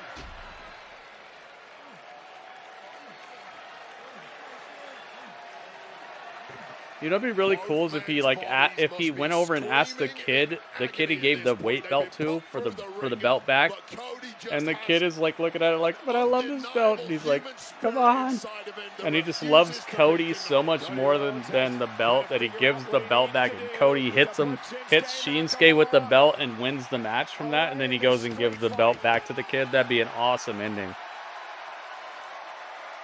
That like the kid cares more about Cody than like the little the belt he can take to school and show his friends. That'd be such a cool ending. And then he still gets it back. That would be awesome. And now it's Nakamura's turn. Sees the table to his advantage. Yeah, Homelander Cody, dude. I think that's where we're going. I think we'll eventually get there, and I really look forward to it. Villainous Cody is going to be one of my favorite things. He's good now, though. Nakamura to the second rope. Shinsuke. Oh my God. Double knees through the table. For the win in the street fight and a kick out by no trace in me there. Nakamura filled with poisonous intent, and that was almost enough to put away the American nightmare, but still the dream lives on inside of Cody Rhodes. This is how this rivalry is broken down to come to this tonight. So glad that Michael Cole is on Raw. I wish he was on both shows, though. I think he's just way too good to not be on SmackDown, but maybe it's to give him more of a step back so he can retire without it being such a shock to the system. This is good Nakamura, yeah.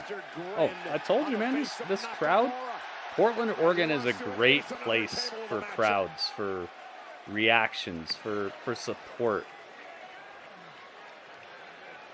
There's a culture there of just groundswell type of support for stuff. It's really, really well done in that way. I mean, it's really, really helpful that it is that. That's what kept me alive, man. I paid my rent off of Portland people supporting my music, supporting my CDs and my shows and stuff. If it wasn't for the way that the people are in Portland, I wouldn't have made it. I wouldn't be where I'm at right now. Cody lands on his feet. Oh, dude, the chair was still there. That's so awesome. The chair came up again. Smashing against that steel. And Nakamura took advantage with that step up. The weird chair physics actually came back into it. Nakamura, this here vintage Shinsuke. That sliding German. I love that sliding suplex. Set right on the spine of Cody Rhodes. All the abuse directed point blank right there. And now Nakamura from the second Nakamura don't need a title. Yeah, he doesn't need it, but I wished he would have beat Seth because I don't think Seth needs it either, and it's just. I felt like they told a great story already. I felt like that was the time to take it off of Seth. And maybe just have him win it back, you know? Show that there's some turmoil. Show that it's possible. I don't think he needs the title, but I think it'd be such a nice feather in his cap, and I've wanted him to be world champion for years.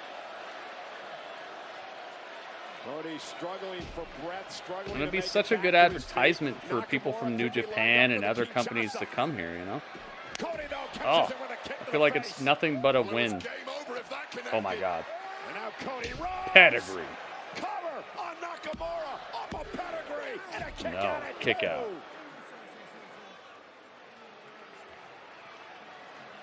Punch yourself in the face. Don't do that. I'm saying he's doing that. Rhodes intercepted. Pulling out something that Shinsuke Nakamura can never have anticipated. That pedigree almost getting the I feel like I'm forgetting something that happened though, Panda. I'm sorry if I'm forgetting something after Ivar.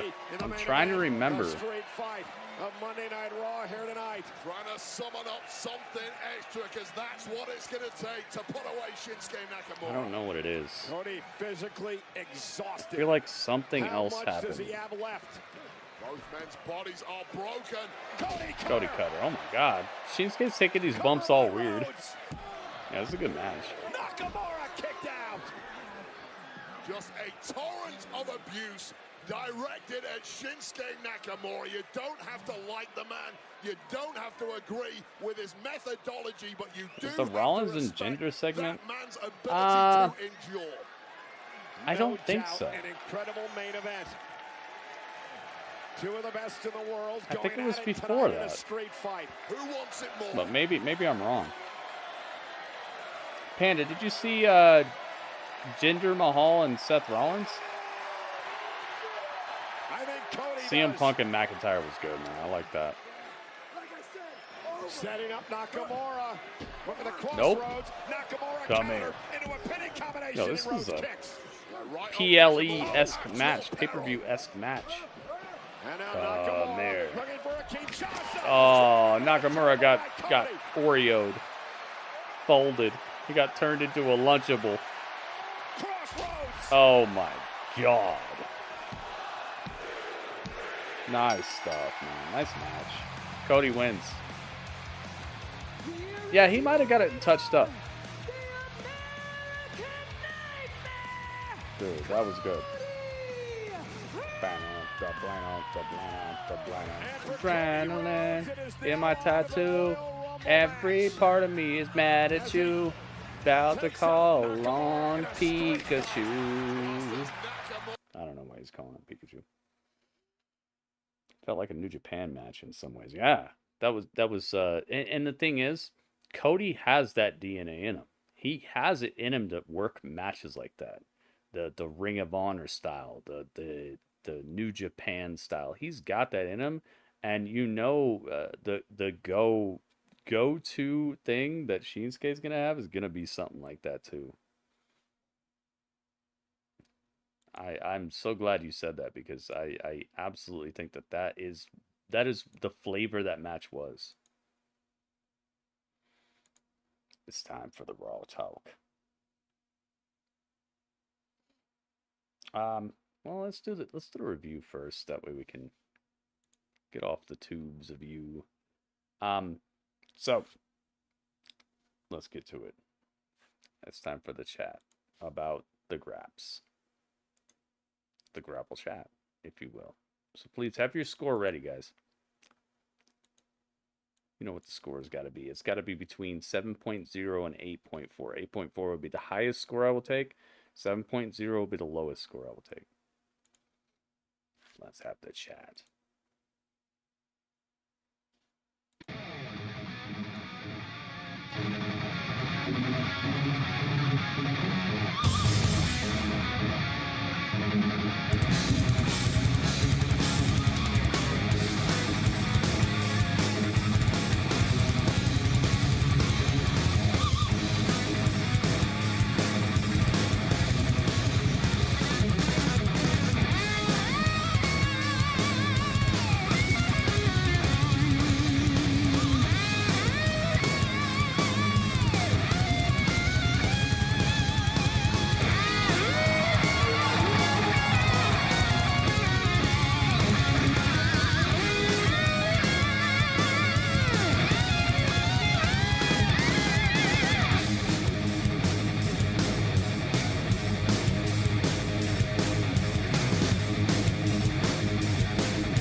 Everybody, it's time for the chat. The grapple chat. Raw, Monday Night Raw, WWE Monday Night Raw, January the 8th, 2024. This was a show of a magnitude. It had its own magnitude, and I'm not going to say what I think that magnitude was, but it definitely was shaken. Let's find out what score you guys would give it. If you guys don't know, or if you're just now tuning in to Grapple Chat, what I like to do and what I make this show about is it's not just about my score. It's not just about my idea. It is everyone's score. Everybody in the chat. I stream live during Raw, during SmackDown, during NXT, Dynamite, all this stuff. And then after the show ends, immediately after the show ends, I ask people their opinions. So we're getting fresh, hot, off the press reviews from people actually in the community. It's not just my score, it's everybody's score. So if you'd like to be part of that, please make sure you find your way into my streams on either Twitch or YouTube, live during Raw, SmackDown, NXT, Dynamite, Rampage. Well, actually not Rampage, but Collision, pay-per-views, all that stuff. We even cover other stuff outside of that. So stopping by and becoming part of the squad is going to be mutually beneficial. If you like wrestling, if you want to check out new stuff, we do throwback episodes where we check out stuff from the past, not just brand new stuff. We give respect to the old school, respect to the new school, respect to skills. Make sure to be part of it. If anything like that sounds good to you, come on by. Twitch.tv/Gritty Urban Saga or YouTube.com/The Gritty Urban Saga. Let's find out what these scores are looking like. All right, first score, WB. WB has brought it through. Yes, the actual WB. WB says 7.93. You got it, man. Thank you for the score. Legato says 8.05. You got it. Thank you, Legato. Finish Hype King says 7.75. 592 7656. This is a very particular score, man. I have a feeling that Liam Neeson is going to come looking for you. He's got a particular set of scores for you. Finish, thank you. 8.0 says Ringmaster. You got it. Robert Stone says 7.7. You got that as well. Robert Stone, thank you. Ringmaster, thank you. Finish, thank you. Goki says 8.1. Goki liked it a lot. Goki, thank you. Alice says 7.8. Thank you, Alice. If you guys didn't know, Alice is in the palace. Acid says 7.78. Got a lot of passing scores here. And I could tell why. The show had energy to it. Thank you very much, Acid. J.N. Portman says 7.99. Right on the edge of glory, right? It's pretty good. Thank you. Thank you, J.N. Portman. Excalibur says 7.8. 5592. Oh, yes. The Panda Paw. Whoosh. Excalibur, thank you. Radio says 7.75592. Whoosh. The Panda Paw. There you go, there you go. Clouds of Neptune. I just got here, didn't watch out of 10. Well, thank you for keeping it real. Because I'd have been like, yo, I didn't see you. Just make sure you're here during NXT. NXT is tomorrow. If you want to give your rating for NXT and be, because I upload these reviews and stuff too, so it's galvanized. It's set in stone. It actually gets uploaded to YouTube, to Spotify, things like that. So if you'd like for your score to matter, or I'd say your score matters anyway. You can still give me your score, but if you want it to be part of this show, I should say, hang out with me during the show if you can. But welcome, Clouds of Neptune. That sounds cool. Clouds of Neptune. All right. It's Panda time. Panda, what score would you give this out of 10? Same rules apply, by the way. 8.4 is the highest. 7.0 is the lowest I will take. It's Panda time.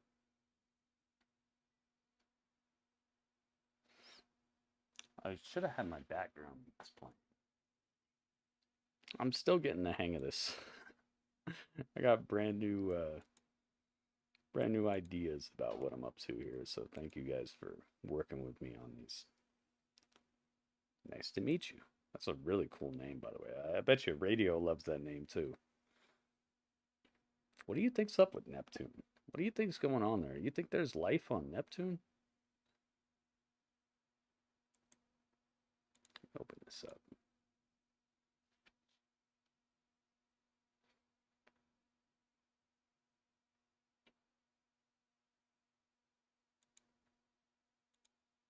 All right.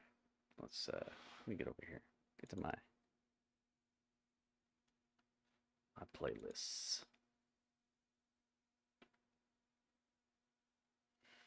There we go. What's Panda got?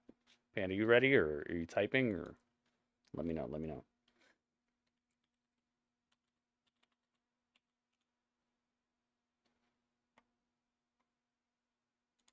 Hey, we get back to the playlist here.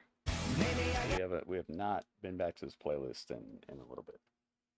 Raw Talk has a desk now. We're gonna check it out, man. We're gonna check it out.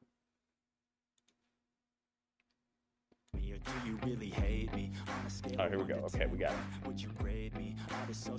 Background beats. I hardly watch shows live anymore. I just felt like checking out a watch along, so I hope you get here on time. Follow. Hey, you don't have to be here for the whole show. It's just one of the things that happens, Clouds of Neptune, is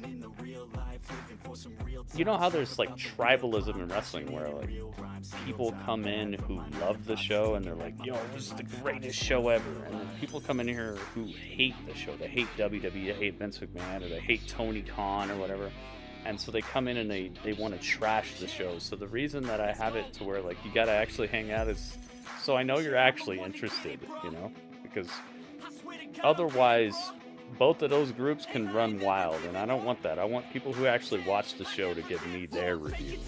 So it's nothing personal.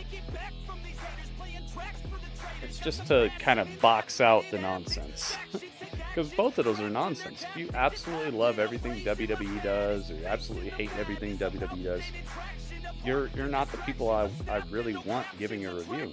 If you absolutely hate everything AEW does, or absolutely love AEW does, I don't see you as a valid review at that point, because you're not being objective. You're bringing your own ideas and love into things. It's like reviewing your wife's cooking. It's like, yeah, okay, she cooks good. Yeah, she's a great cook, bro. Yeah. All right, so there's no Panda score, I guess. At least not tonight. All right. My score is going to be a 7.78. I'm going a little above because they went a little above tonight. I feel like they did a good job. I feel like they presented something that was watchable. Rewatchable? That's my main... what do you call it? Like, that's my main shelf you have to get up on if you want to pass, is you got to have a show that's rewatchable. If it's only watchable one time, you messed up. All right, I want a show to be rewatchable. I would rewatch some of the matches from the night, the promos, the storylines. This did not mess up. Okay, it didn't have super duper wacky segments. It didn't have weird stuff to where the ref was messing up a lot. There were times where that did happen, but not enough to minus the show that much. This was rewatchable. And to me, that's the mark of a good show. If you could go back and look at it again in a positive light. If a show is like, all right, let's move on, let's get to the next show, then it didn't become a singular entity of entertainment. It just became a piece in the puzzle that is forgettable as heck. There were things here that are memorable and you could possibly want to go back and see again and watch again. So I'm going 7.78. I'm not going to dive into every single match that happened or every single thing that happened because I really don't want to stick here for too long reviewing each match, and I don't think that would be a positive or uplifting situation right now. I just think it was okay to good and not horrible and rewatchable. So let's do the math. Everybody wants to know where's the math. It's come right now. Done that. 94. Oh, if Panda would have given a score, we'd be above 100. Would have broke 100. So let's put some hype in the chat. We would have done it. Divided by how much? 1, 2, 3, 4, 5, 6, 7, 8, 9, 10, 11, 12. 2, 3, 4, 5, 6, 7, 8, 9, 10, 11, 12. Yeah. Divided by 12. Equals 7.87. They got it. They got it. It was very close to my score too, so I'm glad to see that I wasn't far off from the consensus.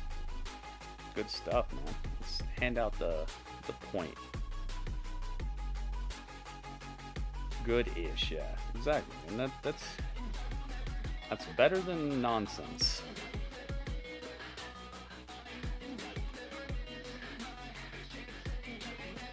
And there we go. Raw, staying on top, man. Vibrantly staying on top at this point. And I can't say that I don't like that. I think that that's important. And, you know, if there was one show that needs to be good, it's probably the longest show. Probably the show we watched the most.